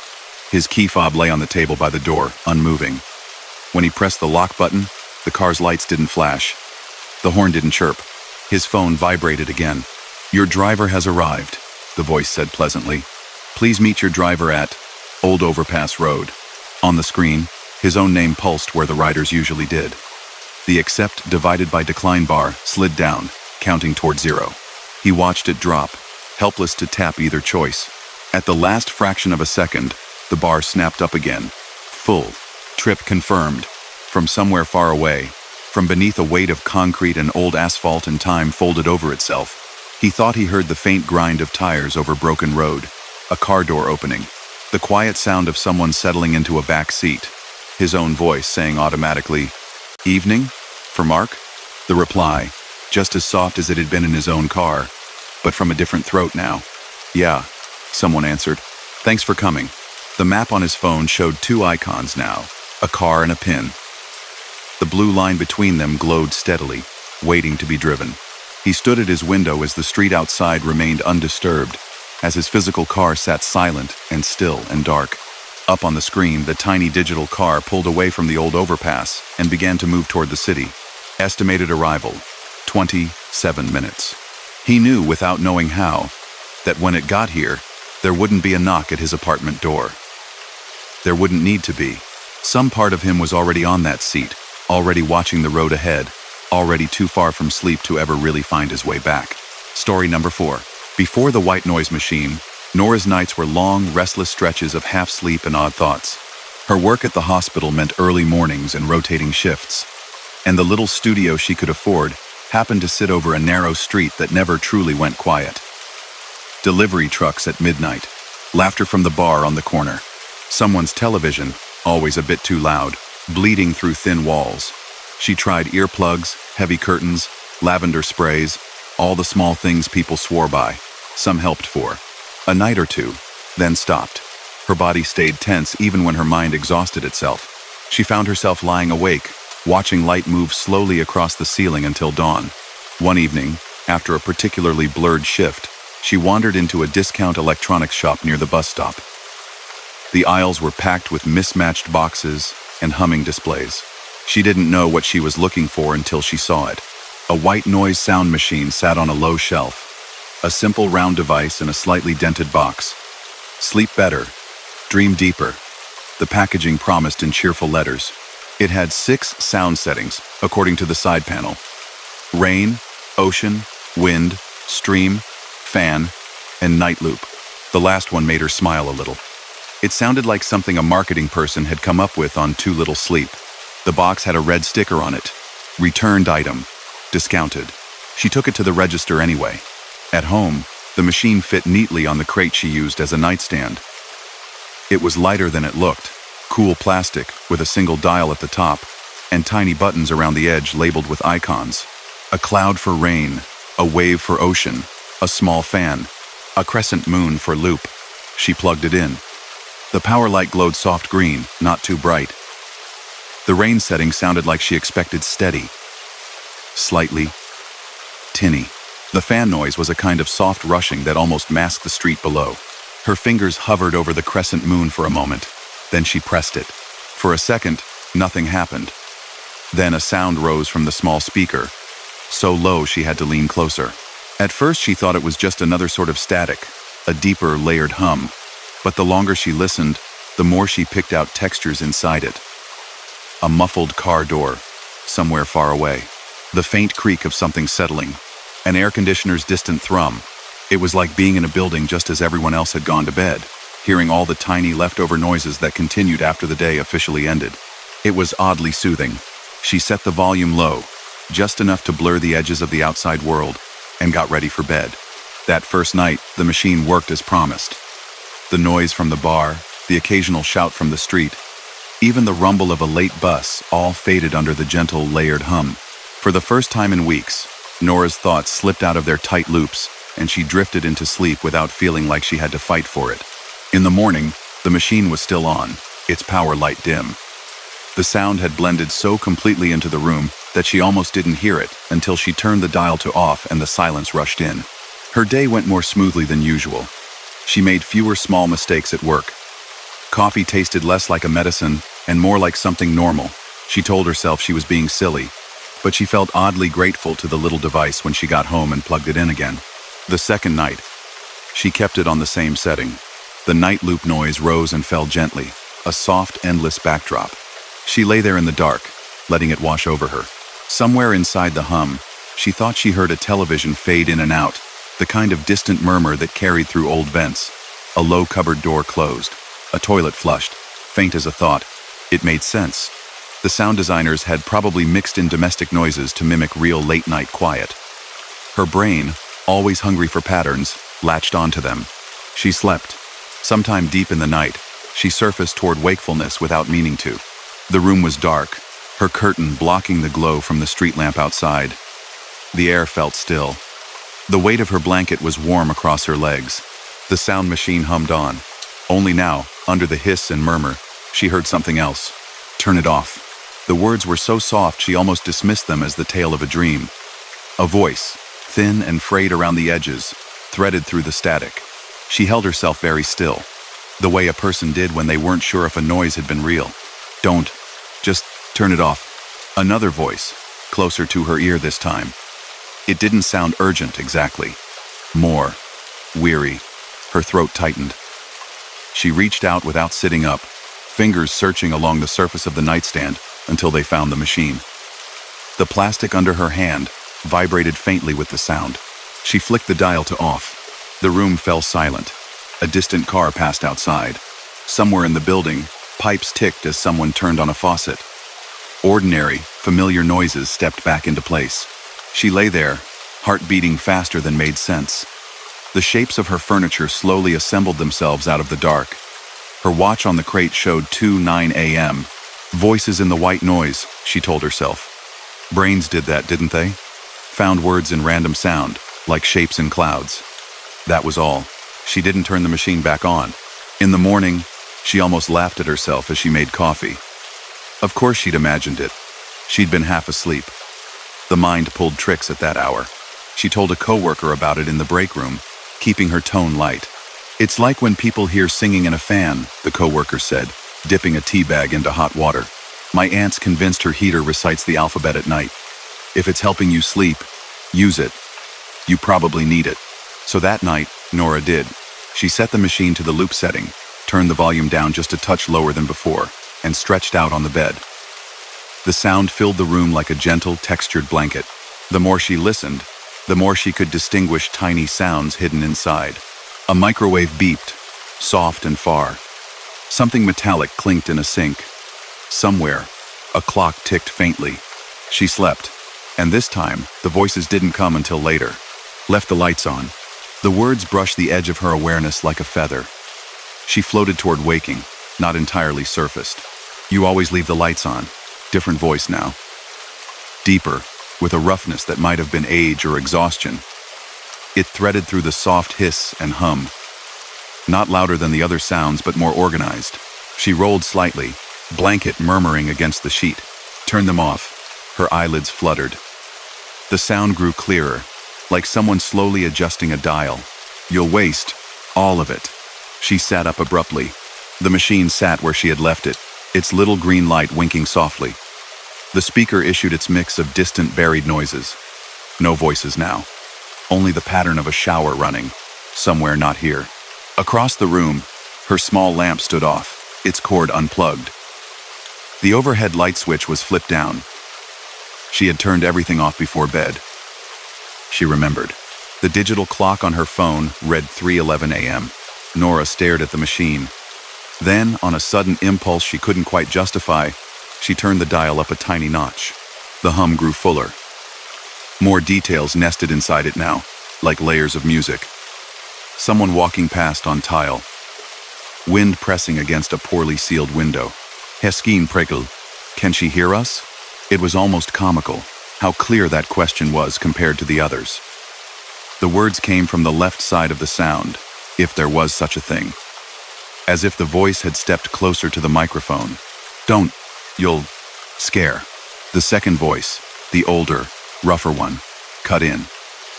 The syllables fractured a bit, caught on the edge of the white noise, but the shape was there. Already listening, she turned it up. Silence, or something like it, followed. The general murmur continued distant doors, far-off appliances, the anonymous sounds of people asleep or nearly so. But no more discernible words came. Nora's hand hovered over the switch. She almost turned it off again. Instead, she nudged the volume back to its original level and lay down, keeping her eyes open a little longer than usual. Nothing else spoke. The next day at work, the rooms and corridors of the hospital felt more unreal than usual. Everything was too bright, too clean, designed to push away the idea of night. She found her mind drifting back to the small device in her apartment. It had been a returned item, someone else's, once. She checked the underside of the machine when she got home. A small sticker clung there, half peeled. A number, maybe an old store code. A faded name written in ballpoint pen, almost entirely rubbed away. Only the last two letters were legible. Anne. She turned it back over.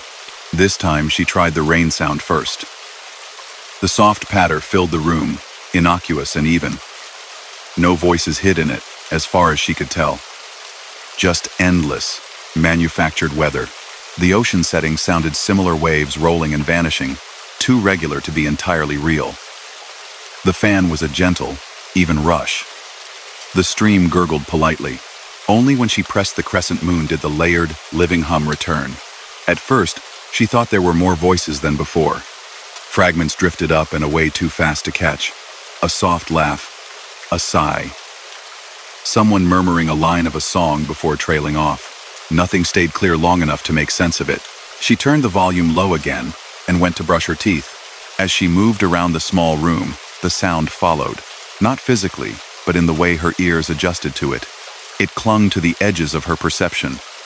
When she stepped into the bathroom and turned on the faucet, the machine's hum blended with the running water in a way that made it hard to tell which was which. She slept with the machine on again. This time, the voices waited longer. She woke to the feeling of having been watched. Her eyes opened to the ceiling. Familiar patterns in the plaster made strange by the shadows. She didn't know what time it was yet, She didn't reach for the phone. The machine purred softly at her side. That one there. Not loud. Not whispering either. Just present. She can hear. A second voice, thinner, as if coming from farther away. Don't point. The older voice, closer to how she remembered it. A faint rasp, an impatience around the edges. She can't see. Silence. As if someone, somewhere, had turned and looked directly at her. Her hand slid under the pillow until her fingers brushed the cool edge of her phone. 3:03 a.m. She swallowed. "What are you?" she said, her voice quiet in the small room. The machine didn't answer. The hum went on. Somewhere inside it, a kettle whistled faintly, then clicked off. Ridiculous, she told herself. Ridiculous to speak to plastic and circuits, and yet, she couldn't shake the strong, irrational sense that the machine was no longer simply generating sound, but receiving it from somewhere. On her day off, curiosity finally knocked louder than her unease. She propped her phone up on the crate and opened a recording app. The red circle turned into a square. A timer began counting up. She set the machine to night loop, established a low volume, then put her phone next to it, microphone close to the little speaker. Then she took a book to the far side of the room and pretended to read, eyes flicking up now and then to the glowing screen. 10 minutes passed. 20. The recording rolled on. The sound blended with the ordinary noises of the building footsteps overhead, a cupboard closing next door. Someone's shower, chattering through the pipes. At the half-hour mark, she stopped the recording and plugged headphones into her phone. She hit play. White noise filled her ears, full and familiar. Layered under it, she heard the domestic sounds she'd come to recognize. The phantom television. The stray creaks. Ghostly water running. For several minutes, nothing spoke. Then, quietly, a voice appeared. "Is it on?" The words were clearer in the recording than they'd been in the room, as if the microphone had tuned more sharply to them.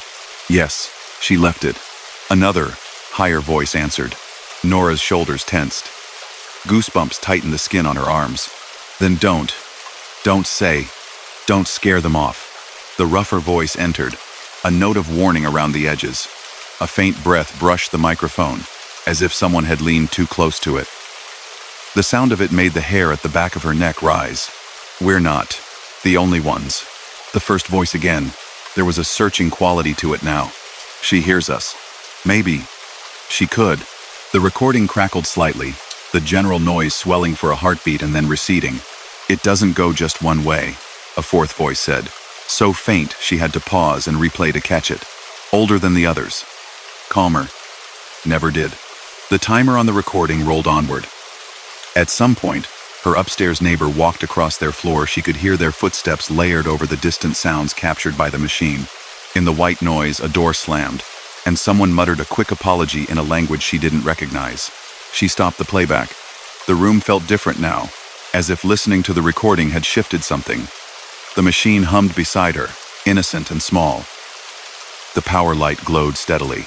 If it was connected to something, some network of sleeping places, of bedrooms and late-night kitchens and half-attempted dreams, she didn't understand how, only that the voices inside it didn't feel like recordings played back at random. They sounded like people trapped in an endless looping night. She unplugged the machine for the first time since she'd brought it home. The noise cut off abruptly. Silence dropped into the apartment, heavy as snow. Even the street sounded farther away. She left it like that while she showered, dressed, opened the window to let in a strip of cold air. Without the constant hum, the normal groans and sighs of the building stood out sharply. She could hear individual conversations from the hall, isolated footsteps on the stairs. By evening, the quiet had become its own kind of noise. Her thoughts, without the sound to wrap around them, grew jagged. She plugged the machine back in. The light sprang on. The dial sat at 0. She hesitated only a second before turning it up. Not to the loop setting this time, but to the rain. Soft pattering, steady, harmless. She lay down fully dressed and listened. The rain remained rain. No voices threaded through it, no distant apartments floated nearer. It was almost more unnerving, how normal it was. Her mind supplied the missing layer anyway. She imagined hands reaching along invisible connections, fingertips pressing against some membrane between rooms, between late-night beds. She sat up. "Can you hear me?" she asked the machine quietly. Nothing changed. The simulated rain fell on untouched roofs and empty windows. She pressed the crescent moon. The sound shifted. The white noise came back like breath, bringing with it the sense of 1,000 thin walls and 1,000 small lights turned off for the night. Yes, the answer came so fast it might have been waiting just behind the static. Her heart kicked. She swallowed. "Who are you?" "We're between," the older voice said after a beat, as if searching for the right word. "We're in the leftover pieces. The parts that don't fully sleep. We're the ones who bought it," another voice added softly. "Or lay next to it, or couldn't turn it off in time." The power light on the machine didn't flicker, but Nora thought of the red return sticker on the box. "You're stuck," she said slowly. "Depends who you ask." The faint, calm voice replied. "Some nights it feels more like everyone else is stuck, looping through alarms and mornings and forgetting. We only have the 1 hour. Over and over. Between." "What hour?" she whispered. "The one you wake up in," the first voice said. "The one you always wake up in." Her phone, on the crate, blinked its black screen awake briefly of its own accord. The numbers showed 3 p.m., an echo of the night before. Shuffled. "If I turn it off?" Nora asked. "Do you go away?" "We don't go anywhere," the older voice said. "You just stop hearing us. Until you can't sleep," someone else whispered, distant and sad, "and go looking for help again." The sound swelled briefly, a wave of overlapping breaths, small movements, the rustle of sheets, the click of a light switch in some far-off hallway. "Can I help?" The question surprised her, even as it left her mouth. Her own sleeplessness suddenly seemed thin compared to the idea of being folded forever into the spaces between nights. Silence, or something shaped like it, settled over the hum. "No one's ever asked that," the calm voice said after a while. "You'll scare her," the rough voice muttered. But there was less impatience in it now. "Maybe that's not fair," the first voice said. She tried. A faint scraping sound, like a chair leg moving on linoleum, slipped through the static. "There's another side," the calm voice continued quietly, "where the sound says different things, where the loop is louder. Don't turn the dial too far." Nora's gaze dropped to the machine. The small numbers around the dial glinted faintly. It was set midway. Tiny hash marks led past it. "What happens if I do?" she asked. "You don't come back to your bed when the hour ends," the older voice said. "You stay in ours. And then someone else buys the machine," another voice added faintly, "and wonders why it whispers." The street outside shifted from late afternoon to early evening. Headlights stretched shadows along the far wall. Somewhere in the building, a baby cried briefly and was hushed. Nora reached forward and turned the dial down a notch. The hum softened. The voices thinned. "Will you?" She hesitated. "Will you still be there if I need you?" "We never left," the quietest voice said almost kindly. "Just try not to need us too much." She switched the machine to the fan setting. The flat, harmless noise filled the room. No layered apartments, no hidden lives. Just a steady, artificial breeze. Nora sat back on the bed and listened to it. Gradually, her muscles unwound. The day's weight seeped out of her shoulders. That night, she slept with the fan sound on and woke only once, when a truck rattled past outside. No voices called her back toward the space between hours. No one commented on the lights. In the weeks that followed, she used the loop setting sparingly. On the worst nights, when her thoughts rolled too fast and sleep seemed impossible, she would turn the dial just enough to let a little of that layered world in. Enough to hear faint kitchen noises from someone else's late dinner, or the soft thump of a distant pet jumping off a bed, or the almost imagined sound of a cushion being adjusted. Sometimes, threaded among those sounds, a murmur reached her. "Turn it. Lower. Don't stay. You're on this side for now." She would listen for a minute or two, then move the dial back, trading one kind of noise for another. Trading the sensation of being surrounded by unseen neighbors for the simpler comfort of rain or fan. Life rolled on around the machine. Morning alarms rang. Buses came and went. Patients filled and emptied the hospital rooms. Some nights, Nora slept without turning the device on at all. Still, on certain afternoons, when the room was too quiet and the light too flat, she would look at it and feel the small weight of it on the air, as if its cord connected not just to her outlet but to a web of unseen rooms. Somewhere, in those other spaces, an older woman might be sitting up in bed, listening to a machine and wondering why. Beneath the hiss of static and the sound of a far-off dishwasher, she occasionally heard a voice that sounded very much like Nora's own, saying softly, into the layered dark, "It's okay. I hear you." Story number 5. The museum didn't look like a museum at all from the outside. It was an old house, the kind that had once belonged to a family important enough to have their name on a street sign. 3 stories of pale clapboard, a wide front porch with turned wooden posts, windows that still wore the slight waviness of old glass. A plaque by the gate read Harrow House, Historical Society in dignified letters. By day, school groups and tourists went in and out, guided from room to room by patient volunteers. By night, it usually sat dark and empty, its artifacts watched only by motion sensors and a discreet alarm system. But the alarm system had been failing nearly every week that summer. Power dips during thunderstorms kept setting it off, dragging the police and the director out of bed for nothing.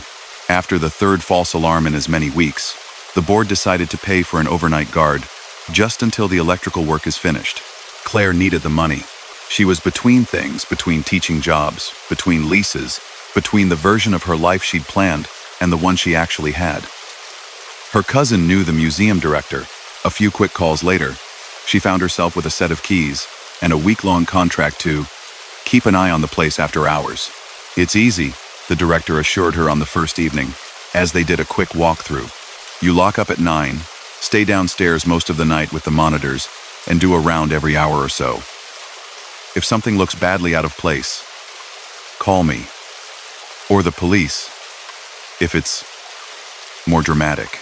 He was a small man with silver hair, and a tendency to pat the banisters as they walked, as if the house might be listening. "Any night, Alstaff?" Claire asked. "Cleaners? Archivists who forget what time it is? No one should be here after 9 but you," he said. "We used to have an older fellow who slept in the office during weather emergencies, but he retired. You'll be on your own. Well, you and the creaks." He smiled, but there was something genuine in the way he glanced up at the ceiling when the air conditioner cycled on, making the old beams groan. The house, once a home, had been carefully turned into a series of period rooms. The front parlor, with its heavy curtains and dark sofa. The dining room, table permanently laid with delicate china. The kitchen, with its iron stove behind a rope. Upstairs, a bedroom preserved as if someone had just stepped out of it a century ago. A cradle in the corner, a dressing table with hairbrush and looking glass. Further back, a small room filled with display cases, old photographs, letters, tools, a cracked leather doctor's bag. The security office was barely more than a glorified closet on the ground floor, tucked behind the main staircase. It held a desk, a bank of small monitors, and a single old computer connected to the alarm system. A stand fan whirred in the corner, battling the residual heat of the day. "And this," the director said as they looped back to the front hall, "is our favorite piece." On a narrow table by the door sat a thick, bound book. Its cover was worn but polished, the leather gone soft with years of handling. A pen rested in a little brass tray beside it. "The visitor log," he said. "Started the year the house was donated. People love seeing their grandparents' names in there." He flipped it open carefully. Names filled the pages in all kinds of handwriting, slanting across the paper with different pressures. Dates, little comments about the exhibits, or the weather, or the staff. On the last filled page, written at the bottom, in a neat, almost old-fashioned script, was a single line without a date. "It's different at night." No name beneath it, no flourish. Just the sentence, sitting there like a small, dry leaf pressed between the others. The director's hand hovered over it for a second, then moved on, turning the page to show her a blank sheet. "Visitors shouldn't be writing in it after hours, obviously," he said lightly. "But we don't exactly have lines out the door at midnight, so I'm not too worried." He closed the book and patted it once, the same way he'd patted the banister. By the time he left, the last of the docents had gone, their voices fading up the street. Claire locked the heavy front door behind them. The house settled around her with a long, slow exhale she could almost hear. For a while, The novelty of having such a place to herself kept the unease at bay. She made tea in the staff kitchen at the back, a modern room squeezed awkwardly into part of the original scullery, then took her mug to the security office and watched the monitors. The cameras showed each main room in soft gray. The parlor, empty and careful. The dining room, chairs pushed in just so. The upstairs hall, with its framed portraits. The back door, latched. The air conditioner hummed. Somewhere, a floorboard popped as the day's warmth slipped away. On her first round, she walked slowly, letting her ears learn the house's language. The faint scrape of a branch against a window in the wind. The fan's low churn, the distant part of the highway, a soft, steady rush beyond the neighborhood's own quiet. She passed the visitor log on her way back to the office. It lay closed, pen in its tray. Something about the weight of it made her pause. On impulse, she opened it and signed her name at the top of the blank page. Claire Morgan, overnight staff. The idea that no new signatures might appear that week, that an entire stretch of days might pass in the log without any trace of this time, bothered her in a way she couldn't quite explain. Lightning flashed distantly through one of the windows as she closed the book. Thunder followed, far off and delayed. The forecast had mentioned storms. The night slid by. At 3 a.m, the house felt different. The hum of the air conditioner had slowed, the unit struggling in the cooler air. The fan in the security office rotated with a faint rattle. Outside, the rain had begun in earnest, drumming gently on the old roof. On the monitor showing the upstairs landing, one of the portraits seemed to catch more light than before, but when she went up to check, it was only the brass of the frame reflecting a distant flash. Her radio stayed quiet. The alarm system panel remained a row of calm green lights. She was almost disappointed at how uneventful it all was when the director returned at 6, hair damp from the drizzle. "See?" he said as she handed over the keys. "Easy money." The second night began the same way. Lock the doors, check the windows, make tea, settle into the office with a book, and the low, steady susurrus of air conditioning and summer insects. At midnight, while making her first round, she passed the visitor log and noticed the pen was no longer in its tray. It lay across the open book, inked tip resting near the middle of the page she'd signed the night before. She frowned.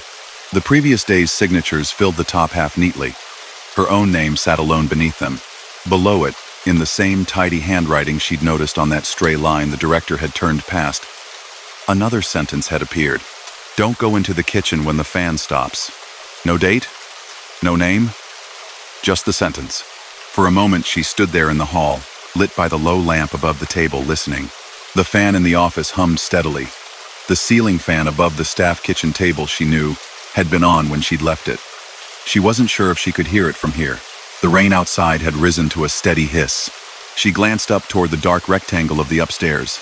No one else was in the house. She had locked the doors herself. The alarm system would have chimed if any other exit had opened. She touched the new sentence lightly with one finger. The ink was dry. "Someone's idea of a joke," she muttered, though she couldn't see how that worked either. No one had been in the hall when she'd been at the desk. The staff she'd locked up with the director had all left together, hours earlier. The word when, not if, lodged in her mind. She left the pen in its tray and forced herself to continue her round. The parlor, the dining room, the glass case with the old doctor's bag, the upstairs hallway, where the portraits watched with eyes painted in sepia. In the staff kitchen, the ceiling fan turned lazily, its blades chopping the warm air. She went back to the office and tried to read. At 1 o'clock, the power flickered. The monitor screens went dark for a breath. The fan whirred down with a low sigh. The overhead lights dimmed, then surged back, a little weaker. Claire's shoulders tightened. The storm must have moved closer. The house sat at the older edge of town, where the lines sometimes sputtered. The cameras rebooted slowly, each one popping back to life in grainy gray. The fan in the corner resumed its wobbling arc. She listened. From the back of the house, faint and almost lost under the sound of the rain, came the slowing flutter of the kitchen fan as it spun down. Then, silence. She thought of the neat line in the visitor log. "Don't go into the kitchen when the fan stops." She almost laughed at herself. It was hardly a threat. It didn't say what would happen, or who was issuing the warning. It was as vague as the weather section in the local paper. Still, Some small, stubborn part of her decided she didn't need to check the kitchen right away. She did her next round in a different order. Parlor, dining room, back door, upstairs, where the air felt a little closer without the hum of the vents. The faces in the photographs in the upstairs gallery seemed sharper in the dimness. When she passed the open doorway of the staff kitchen from the hall, she stopped just short of crossing the threshold. The ceiling fan hung still, blades pointing toward the corners of the room like a compass that had stopped spinning. The fluorescent strip above the sink glowed softly. The room was empty. The coffee machine sat where she'd left it. The dish rack was bare. The chair at the small table was tucked neatly in.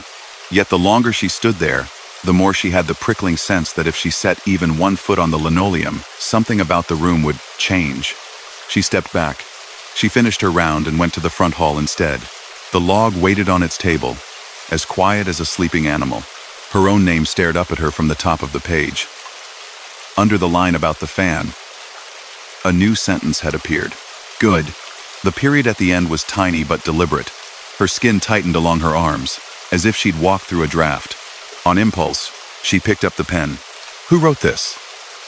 She wrote under the neat line, her own handwriting long, a little slanted from years of scribbling notes. The ink looked darker next to the other words. Fresher.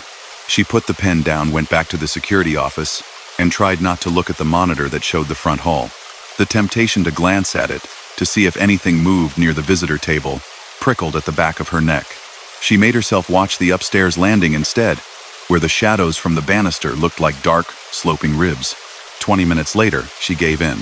The front hall camera showed the usual stillness. The visitor table sat in its pool of lamplight. The book lay open. No one stood near it. No shadow fell across its pages. Claire rose and went to it anyway. The pen lay in the tray. Under her own question, in the same small, tidy script as the warning, someone had answered. We did. The line that unnerved her wasn't that one, though. Beneath it, squeezed close to the binding as if whoever had written it had run out of room, were 3 more words. It was for you. She slept badly the next morning, even with all the daylight in her own apartment pressing at the blinds.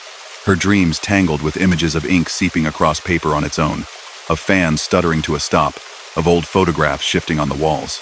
By the time she went back to the museum for her 3rd night, she had almost convinced herself to tell the director and give back the keys. It was just a job. No sense losing sleep over a strange logbook. He met her at the door, coat already on, keys jangling. Storm knocked out a transformer last night, he said. We've got temporary power, but they're scheduling a full shut-off tomorrow at about 3 in the morning to finish repairs. You'll still be here, I'm afraid. Full shut-off? Claire repeated. Only for an hour or so, he said. The emergency lights will kick in. The alarms have backup batteries. It'll be a bit cave-like, but harmless. Bring a flashlight just in case. She pictured the house without the constant background hum of its machines. No air conditioning, no fans, no gently glowing monitors. Just the old wood, the rain, and her own breathing. I'll manage, she said. When he'd gone, she locked the door behind him and went straight to the log. No new marks had appeared since she'd left.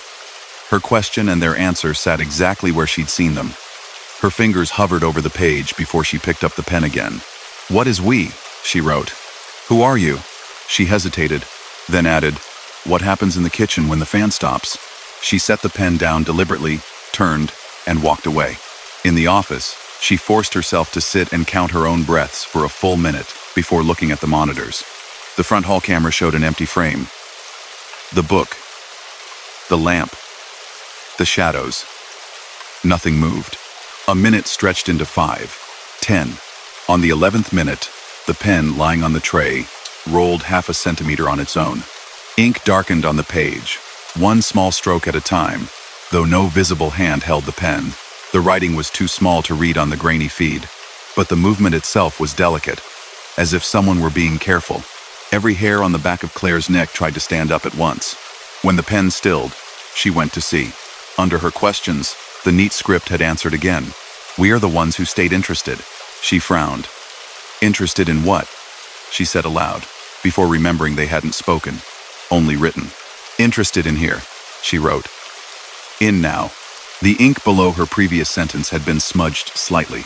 as if whoever or whatever had written it had brushed the side of a hand across it too soon. The slight imperfection made the presence on the other end of the pen feel more human. "You used to come here?"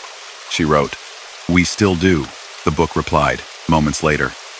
"Names stay longer than the days." Beneath that, a thin, almost cramped line appeared. "Don't eat in the kitchen tonight either."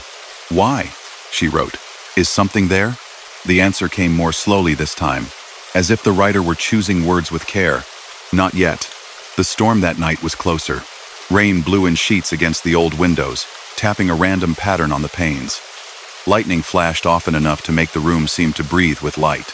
The thunder, when it came, rolled through the house as if it started in the bones of the building and moved outward.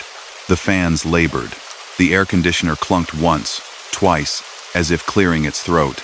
Claire stuck mostly to the front of the house. The staff kitchen, though just as harmless looking as ever, pulled at the corner of her vision like a place in a dream she knew better than to enter.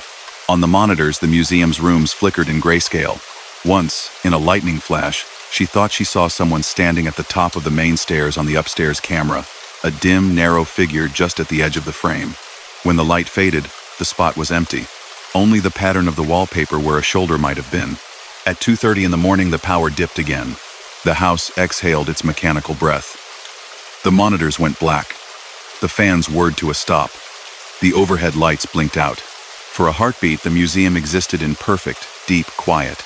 Then the emergency system kicked in. Small, battery-powered fixtures over each exit, and in the bigger rooms glowed a soft, uncanny white. They flattened the old furniture into silhouettes and deepened the corners between rooms. Claire could hear the rain more clearly now. No hum, no whir to disguise it. Just the sound of water on roof and leaves and steps, endless and insistent. She checked her watch. The power company had said 3. This came early. Her radio crackled once, then fell silent. The little battery icon on the alarm panel on the wall blinked on. In the sudden stillness, the house's other sounds stepped forward. The faint creak of a floorboard above her head, as if someone had shifted their weight. The soft tick of cooling metal in the vents. Somewhere, a clock she hadn't noticed before began to chime the hour in a frail, wavering tone. She went to the front hall almost without making the decision. The visitor book sat in its pool of emergency light. Ink glistened wetly on the page. "Stay upstairs when it gets very quiet," the latest line read. "Very quiet?" she murmured. "Quieter than this?" The pen shivered once, then wrote one more sentence, each letter carefully formed. "You'll know." 3 o'clock came. The noises outside and inside the house seemed to separate. The storm drew back, a little, the thunder moving off along the river. The rain eased. The sound on the roof softened. Inside, the last lingering clicks from the vents stilled. The emergency lights hummed faintly, but even that seemed to recede. There came a point, somewhere between one breath and the next, where Claire realized she could hear her own heartbeat. The air itself felt like it was listening. Then, from below, where the staff, kitchen, and storage room sat half sunk against the damp earth, came a sound unlike any she'd yet heard in the house. A slow, deliberate scuff. Like something very heavy, or very patient, dragging itself across the tile. One step, another. There was no fan now to mark those sounds as harmless drafts. No air conditioner to hide them. They existed alone in the quiet. Claire's mouth went dry. The visitor log's words beat at the front of her mind. "Stay upstairs." The staircase to the second floor gaped at the side of the hall, its first few steps painted in soft regression by the emergency light. Above, the landing lay in a dim, waiting gray. She went up. With each step, she expected to feel another weight on the treads with her, the telltale give of wood shared by another foot. None came. Still, she climbed faster than made sense, one hand on the banister, the other on the small flashlight in her pocket. At the top, the hallway stretched away, doors open to the parlor, the bedroom, the gallery. The emergency light up here was weaker, making the distance hazier. The sound from below had grown no louder, but it continued. A drift, a scrape, a faint bump, as if something brushed against the underside of a table. Claire's chest tightened. There was one more set of stairs, narrow and steeper, leading to the attic storage. The sign on the rope at the bottom read, "Staff only, please." She ducked under it and went up. The attic was warmer. the air still holding the day's heat. Boxes and spare exhibit pieces loomed in the semi-dark. Against the far wall, near the single small window, a child's bed from some century-old nursery lay fully made, part of a display that hadn't yet been installed downstairs. She crossed to it and sat, the old mattress dipping a little under her weight. From here, the sounds of the house changed quality. The dragging noise from below came up through the structure like a thought, less distinct but more present.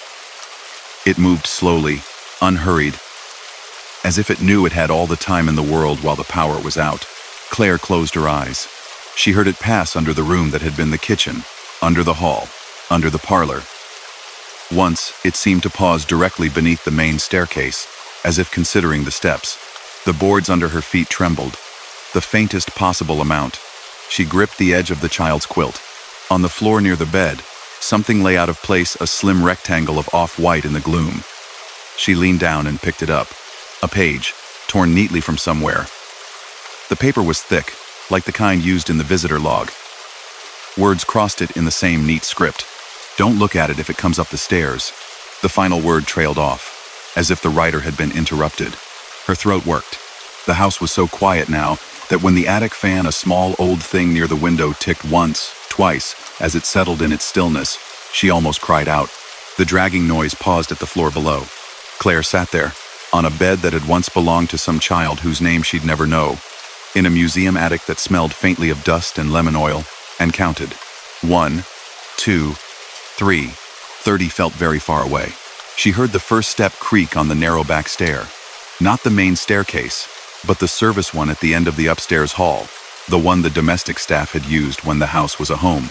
The weight on it was heavy but oddly controlled, like something that didn't quite belong to the shape it moved with. Each step made the wood complain in a low tone, almost below hearing. The page in her hand crackled softly as she tightened her grip on it. She kept her eyes closed. It felt childish, superstitious. It also felt like the only thing between her and the part of her brain that wanted to see, to know, to fix the source of the sound in an image. Halfway to 30, the noise paused. The air shifted. She had the strangest sensation that the space at the top of the attic stairs was now occupied, that the outline of the opening into the room had been filled in by something taller than the frame should easily allow. It didn't breathe. It didn't shuffle. It simply was, a change in the air pressure at the threshold. She forced her count onward.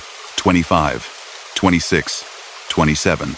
Something moved across the room, not by steps but by some slower rotation of presence, as if the darkest part of the attic had repositioned itself.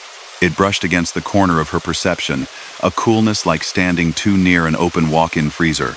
28, 29, 30. The air eased. The weight at the top of the stairs lifted, as if whatever had filled that opening had withdrawn. The boards near the doorway made a soft sound of release. The dragging resumed, faintly, further away now, down the stairs, across another room. It moved toward the back of the house, toward the earth-cooled rooms beneath. Claire let out a breath she hadn't realized she'd been holding until spots danced behind her closed lids. She stayed where she was until the emergency lights flickered, brightened, and quietly went back to sleep as the mains came on. The hum returned, the air conditioner reasserting itself, the fans turning in lazy circles. The house exhaled. Only then did she open her eyes. The attic looked as it always had in daylight. Boxes, dust motes. The small window, fogged a little with condensation. The bed where she... Saturday. The page in her hand had changed. The neatly written warning now shared space with one more line, squeezed into the bottom margin. You did well. On her last night at the museum, after the electricians had declared the wiring safe, and the director had thanked her twice for weathering our storm adventure, Claire lingered a little before leaving. The house felt looser somehow. Its tension eased. The fans stayed on.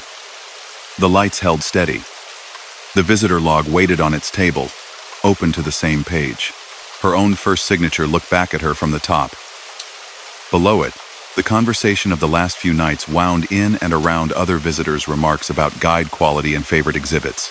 If anyone else ever read it, they would have to decide whether the small out-of-place sentences were part of some art project or simply odd jokes. At the very bottom of the page, beneath the last line of careful script, there was a new entry, dated in the current week. Claire Morgan. It really is different at night. She hadn't written it. She stared at the letters, at the way her name sat in the same neat hand as the warnings and the reassurance. It looked like her, and not. Like someone had traced the memory of her signing her name that first evening and laid a new meaning under it. She picked up the pen. "Thank you," she wrote, below it. "For the company. For the warnings." The ink glistened, dried. There was no changing of the air, no pen jerking on its own, no sudden extra line appearing in response. She closed the book gently. Months later, on a winter afternoon, when snow blurred the outlines of the houses on Harrow Street, a new overnight guard signed in for a week-long stint. The director, older now, patted the banister and pointed out the visitor log. "See if you can find any relatives," he said with a smile. The guard flipped through, amused at the decades of shaky cursive and looping flourishes. On one of the more recent pages, he paused. His predecessor's name was there, near the bottom. Next to it, in that same tidy script that didn't quite match the others, was a single line. "It's different at night." He read the sentence, glanced up at the quiet rooms, and thought nothing of it. Later, when the storm rolled in, and the power company called about a scheduled outage, when the fans went still, and the house leaned into its own breathing, he might remember it differently. And somewhere, on a blank future page of the log, just visible in a light at the right angle, the faint impression of words waited to be darkened in ink when the pen next moved, waiting for whoever stayed interested enough to keep reading when most people had gone home. Story number 6. Jamie always said that sleep labs were less about dreams and more about wires. On his first night as a sleep technologist, years earlier, he'd been surprised by how ordinary the place looked. No dim, mysterious chambers. No hypnotic lights. Just a hallway of small, clean rooms that might as well have been a very quiet motel, each with a narrow bed, a nightstand, and an impressive amount of medical equipment on rolling carts. The lab where he worked now was tucked on the 4th floor of a medical office building, squeezed between a cardiology clinic and a physical therapy suite that emptied out by 5 in the afternoon. By 8, the whole floor belonged to the sleep center. The daytime staff went home. The cleaners finished mopping. The last light clicked off down the hall. Then, like a small city waking up on a completely different schedule, the sleep lab lit the place back up again. Patients arrived one by one, carrying overnight bags and folded pajamas. They changed into soft clothes, filled out forms, and let Jamie and the other tech, Mara, attach wires gently to their scalps and faces and chests. The process was almost soothing, all tape and quiet instructions. "Try to rest like you would at home," Jamie would say, stepping back from a bed. "We'll be watching from the control room. If you need anything, press the call button." The patients would usually smile, tight, and a little embarrassed, and say something like, "I'll try not to snore too much." Then Jamie would leave them, closing each door softly, so that only a thin line of light from the hallway edged under. In the control room, banks of monitors displayed the results. Thin lines of brain activity marched across screens in different colors. Little blips traced heartbeats. Bands stretched and contracted, showing muscle tone, eye movement, oxygen. Tiny icons showed whether someone had turned over, got up, settled again. It all became, after a while, a kind of language Jamie could read without thinking. A quick spurt of movement here meant a dream. A sudden flattening meant someone was waking. He could tell, without seeing the patients themselves, who kept worrying through the night and who dropped into heavy, enviable oblivion. The cameras showed each room in soft, bluish grayscale, the beds glowing faintly in the infrared. Some people slept curled tight. Some sprawled. Some lay on their backs, as if waiting for a verdict. Jamie liked the work. The hours suited him. He'd never been a morning person, and the quiet concentration of the night shifts calmed his mind in a way daytime jobs never had. Mara, who had been doing this for decades, liked to claim the lab itself was good company. "It remembers more about people than they remember about themselves," she said once, during a lull in the small hours.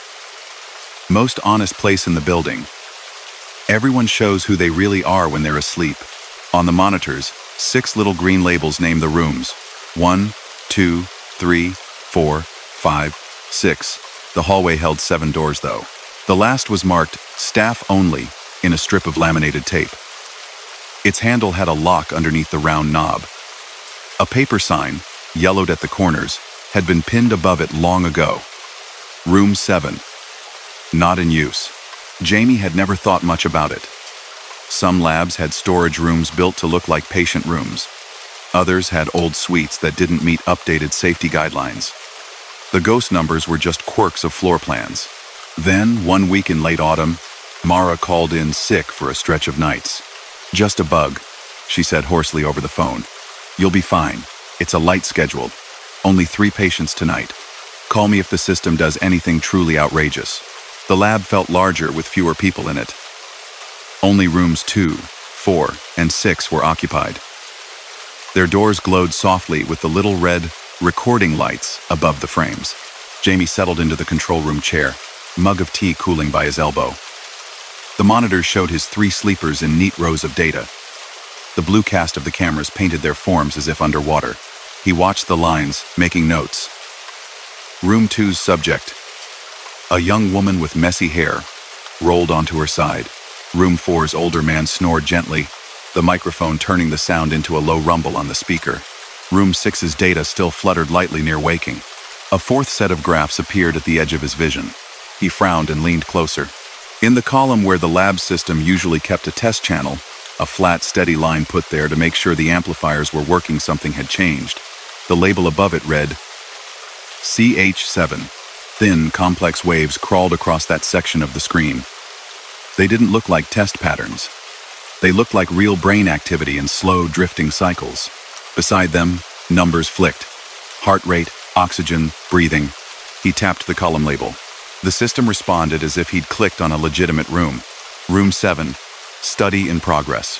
"But it's not," he said out loud. The ghost door down the hall stayed closed. The staff-only sign stared down at the empty corridor. No new red recording light glowed above its frame. He checked the schedule on the desk. Only 3 names were listed for the night. No one had snuck in an extra study. Data continued to scroll calmly across Channel 7. He checked the video feeds. His 3 patients were visible on their respective screens. Other camera tiles were black, inactive. No Room 7 option blinked at the bottom. The system, as far as the visual interface was concerned, still only had 6 rooms. Jamie drummed his fingers once on the desk. The lab software was old. It glitched now and then, blanking a label or shifting a feed. But he'd never seen it invent a whole new room, full of convincing signals. He told himself it was probably a misrouted channel, some test program flickering back to life. Nothing to worry about. He opened a new log window and made a note anyway. Unassigned Channel 7 displaying spontaneous data. No corresponding video. Possible system error. Will monitor. The night rolled forward. By midnight, Room 2 had dropped into deeper sleep, her brain waves widening. The man in Room 4 snored loud enough to trigger an automatic alert for possible apnea events. Jamie adjusted the sensitivity and watched his oxygen levels hold steady. On Channel 7, the lines shifted gently from one sleep stage to another, with the unhurried regularity of a long, uninterrupted rest. Just before 1 o'clock, they spiked, then settled into the fast, fluttery pattern of REM.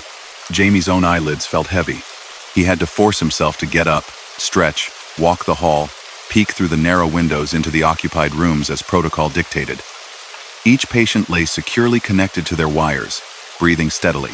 The tangle of leads and soft adhesive pads made them look almost like people in old science fiction movies, dreaming dreams someone else could see. He hesitated in front of the staff-only door. Its handle sat dull and untouched. The sign above it carried a thin layer of dust around its taped edges. No light bled under it. He turned away. Back in the control room, something had changed. On the main monitor, superimposed over the graph for Channel 7, was a single word. Awake. Yamia blinked. The line of data beneath the label had not flattened as one would expect if a patient were awake and lying still. It showed what he would have called borderline drowsy, drifting alpha waves, little bursts of activity. He checked the clock on the wall. 2:14 a.m.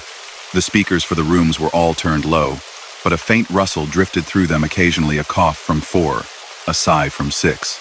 He leaned forward and turned the master volume up a notch, listening for any stray sound that might have leaked into Channel 7. For a moment, all he heard was the soft hiss of electronic noise. Then, very quietly, from nowhere he recognized, a voice said, "Are you awake yet?" It was so soft that if he hadn't been listening with every nerve straining, he might have missed it. The words sounded as though they'd traveled a long way, losing strength and detail along the path. Jamie's hand shot to the dial, lowering the volume again. The patients in the other room slept on, undisturbed.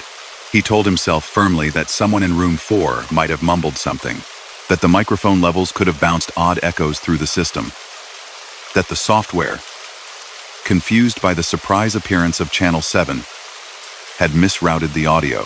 Still, when he made his next physical round, he paused at the staff-only door again. Nothing moved on the other side. No light, no sound beyond the normal creaks of a cooling building. He felt faintly foolish, standing there in the half-lit hall with his hand hovering near the handle. He wasn't going to break a rule for a stray glitch. Room 7 was out of use.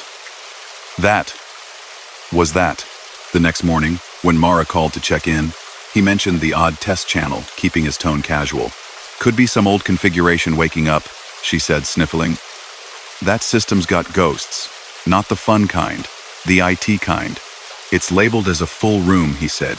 Vitals and all. Even showed REM. Sounds like one of the old templates, she mused. Make a note. I'll have them take a look when I'm back. If it starts drawing power from the walls, then worry. He almost let it go at that.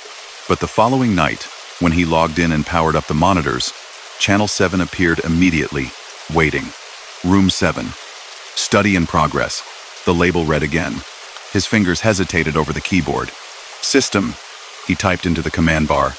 List active rooms. The reply flashed at the bottom of the screen. Active rooms. 1, 2, 3, 4, 5, 6. He added, show room 7 camera. No device found. He added another line to his own paper log. Channel 7 active again on startup. No corresponding room in system list. Possibly orphan dataset. It would have been less unsettling if the data had looked corrupted. Instead, it was ordinary. Almost boring in its normalcy. A person falling asleep, staying that way, cycling through predictable patterns. Only the fact that no such person existed in the lab made it strange. Midnight came. 1 o'clock. The patients that night, different from the night before, tossed and turned in their own rhythms. Channel 7 rolled through its own internal schedule. At 2:14 a.m., as if cued by an invisible conductor, the label awake appeared again. Jamie's gaze flicked to the clock. Back to the screen. The audio was already turned low. He considered not touching it, not leaning in. Curiosity, stronger than unease, tipped him forward. The soft whisper came again, threaded through the hum. Are you awake yet? Same words, same distance. If anything, a little clearer this time, as if coming from just down, a hallway instead of from some far-off field.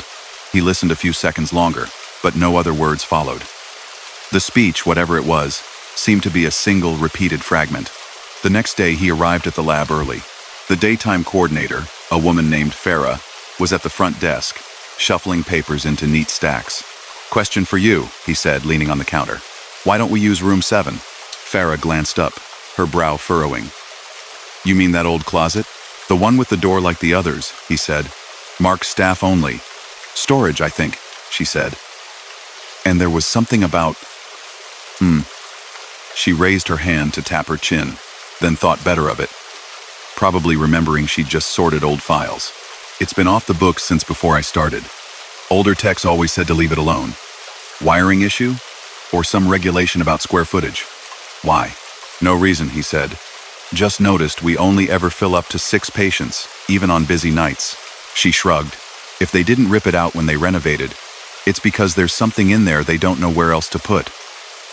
Boxes of leads, old amplifiers, keys to enchanted cabinets. That sort of thing.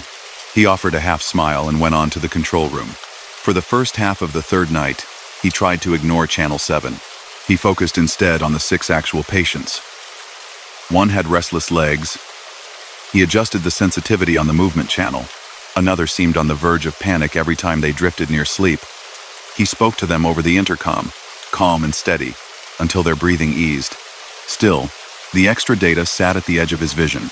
Every time he glanced sideways, the scrolling waves and numbers were there, behaving exactly like a 7th person in a 7th bed. At 2:13 a.m., he gave in. He clicked on the label for Channel 7 and opened the configuration window. A blank form glared back at him. No patient name, no ID number, no history. Just fields, marked N, divided by A. He scrolled further. In a box near the bottom, a single line had been filled in, typed in small, stubborn text. Study status. Incomplete. He frowned. You and me both, he muttered. The clock clicked over to 2:14. A wake slid back onto the screen. He didn't bother raising the volume this time. The whisper arrived right on cue. Are you awake yet? He stared at the word. Who are you? He asked quietly, not into a microphone, not into any official channel, just into the dim room, at the strange seventh column of data. The lines on the screen didn't answer. The patients in the real room slept and stirred, oblivious. He thought, abruptly, of the locked door at the end of the hall, the staff-only sign, the old yellowed notice that read, Room 7, not in use. On his next round, he took his keys with him.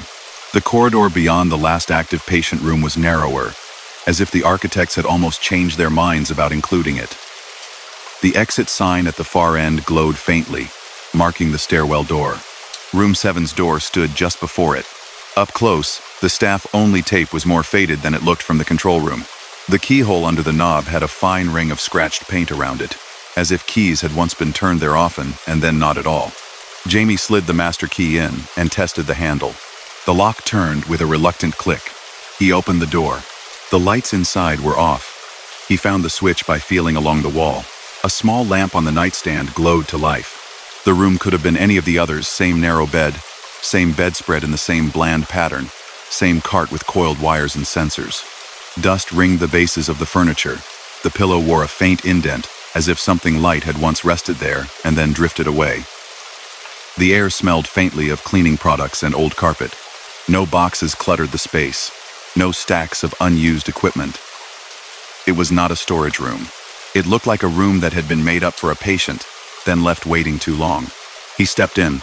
A faint chill brushed his face, so subtle he might have blamed it on the air conditioner if the vent over the door hadn't been closed. The equipment on the cart was old by the lab's current standards, but not ancient. An EEG amplifier with rounded corners, a breathing monitor, a microphone on a flexible arm. On a clipboard hook at the end of the bed, a paper chart sagged, its pages yellowed. He lifted it carefully. Name, Keller, S. Date of study. The numbers were smudged, the year just legible, 20 years earlier. Number of nights. 1 plan divided by 0 completed. In a smaller box at the bottom, someone had written, in hurried pen, patient disconnected monitoring setup and left against medical advice at approx. 2:10. Study incomplete. Do not reschedule without notes. Jamie's gaze snagged on the time. Ardian Schiefen. He glanced up at the clock on the wall of the unused room. The hands pointed to 2:13 now. Back in the control room, the clock's second hand crept closer to the minute mark. He watched the empty bed for another heartbeat, feeling foolish and unsettled, and something else mingled together. Then he backed out, turned off the lamp, and closed the door. By the time he returned to the monitors, Channel 7 was deep in its own REM again, the label awake, nowhere in sight. He thought of the half-scribbled line on the chart. Do not reschedule without notes. The system, with its long memory and habit of saving everything, might have interpreted that in its own odd way. The fourth night, Mara returned to work, pale but on the mend. He showed her the phantom data, the chart he'd found, the study status box on the screen. Her face, usually so unflappable, tightened in a way he hadn't seen before. That's old Keller, she said. I thought they wiped all that when we switched software. You remember her? He asked. Him, she corrected. Quiet man. Middle-aged. Night watchman somewhere, if I recall. Took forever to relax with all the wires. Kept saying he was fine. He just couldn't sleep after his shift. That was all. She rubbed at her temple. He didn't like the idea of being watched while he slept, she added softly. Left before we could get a full cycle. Didn't even stop to sign out. We found the wires on the floor. The room looked like he'd just stepped out for a moment. Her gaze flicked to the staff-only door down the hall. That was before the renovation, she said. Before we consolidated the rooms.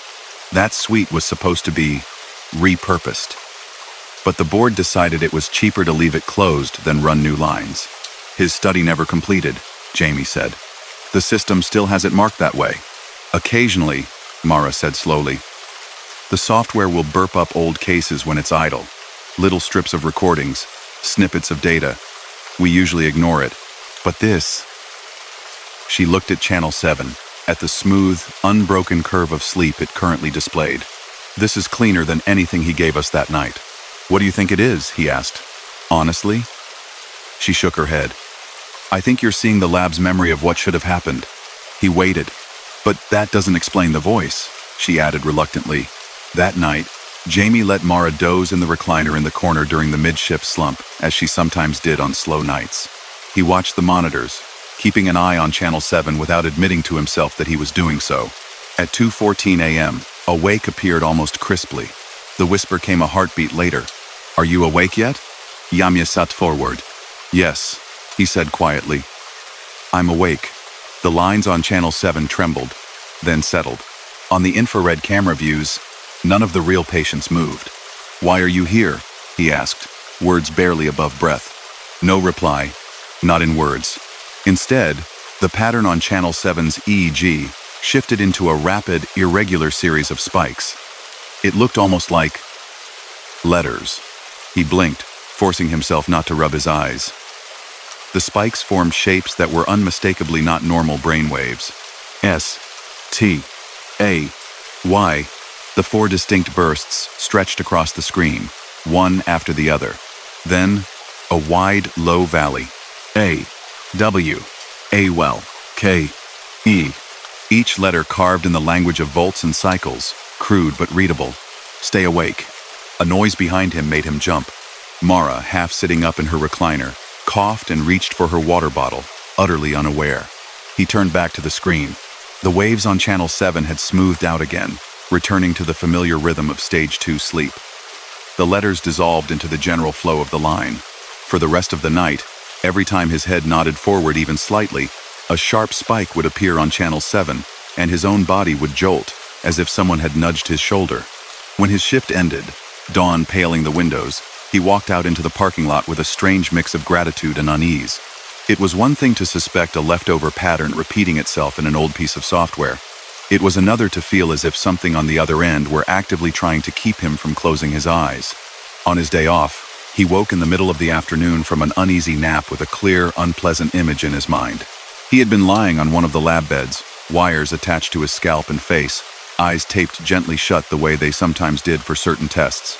In the dream, the control room had been dark, its screens off. Someone, or something, had been sitting in his chair, just outside his field of vision. Are you awake yet? It had asked, close to his ear, though he couldn't see a mouth. When he tried to speak, no sound had come. Only the faint, irregular blip of his own heart on an unseen monitor. He shook it off, blaming the lab's long hours. On his next shift, a thunderstorm rolled in around midnight. Rain streaked the windows, occasionally glowing white as lightning stitched across the sky. Thunder lagged behind like a slowly approaching train. The building's lights flickered once, briefly, then steadied. Jamie checked the backup power indicator on the alarm panel out of habit. The sleep equipment had its own battery reserves, but he disliked the idea of losing even a minute of data in the dark. The night's patients were all routine cases. No one with severe apnea, no one on complicated medication.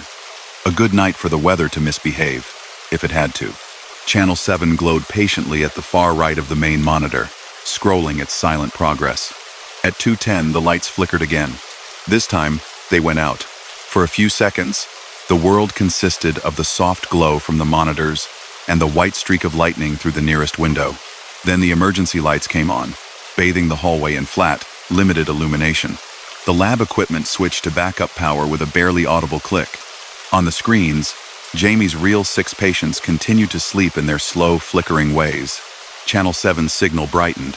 The lines grew sharper, as if the loss of competing hum had cleared a path. At 2:14 a.m., a wake appeared again. The whisper arrived almost immediately, louder this time, as if the storm had knocked down some barrier. Are you awake yet? Yes, he said, more firmly than he meant to. I'm awake. For the first time, another phrase followed it, laced with strain. Don't Switch places. The hair along his arms stood up. What do you mean? He asked. The response came not in sound, but in a sudden, coordinated flurry on the screen. The EEG of Channel 7 erupted into a series of sharp, jagged bursts that then flattened into a line Jamie had only ever seen a few times in his career. Not absence, not exactly. More like an instrument that had been unhooked. Then, as if the software had startled at its own output, the line restitched itself, returning to the previous level of activity. On the bed cameras, all 6 visible sleepers lay unchanged. No one had sat up.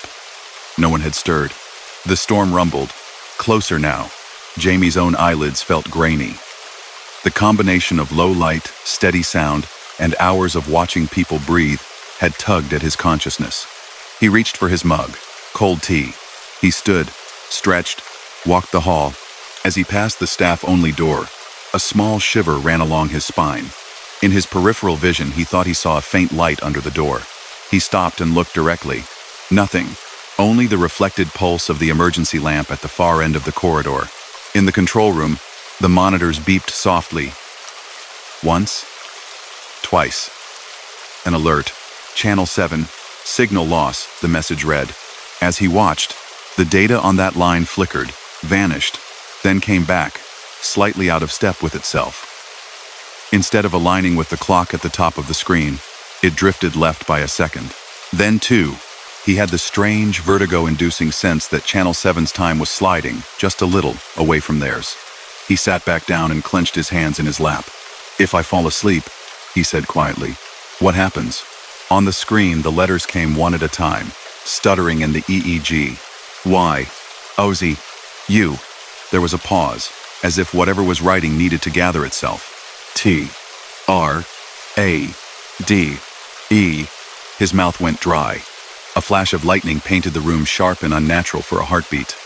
In that moment, the reflection in the dark window behind the monitors looked wrong. Instead of a single figure sitting at the console, he saw 2 shapes, one in the chair and one standing just behind, hand on the backrest.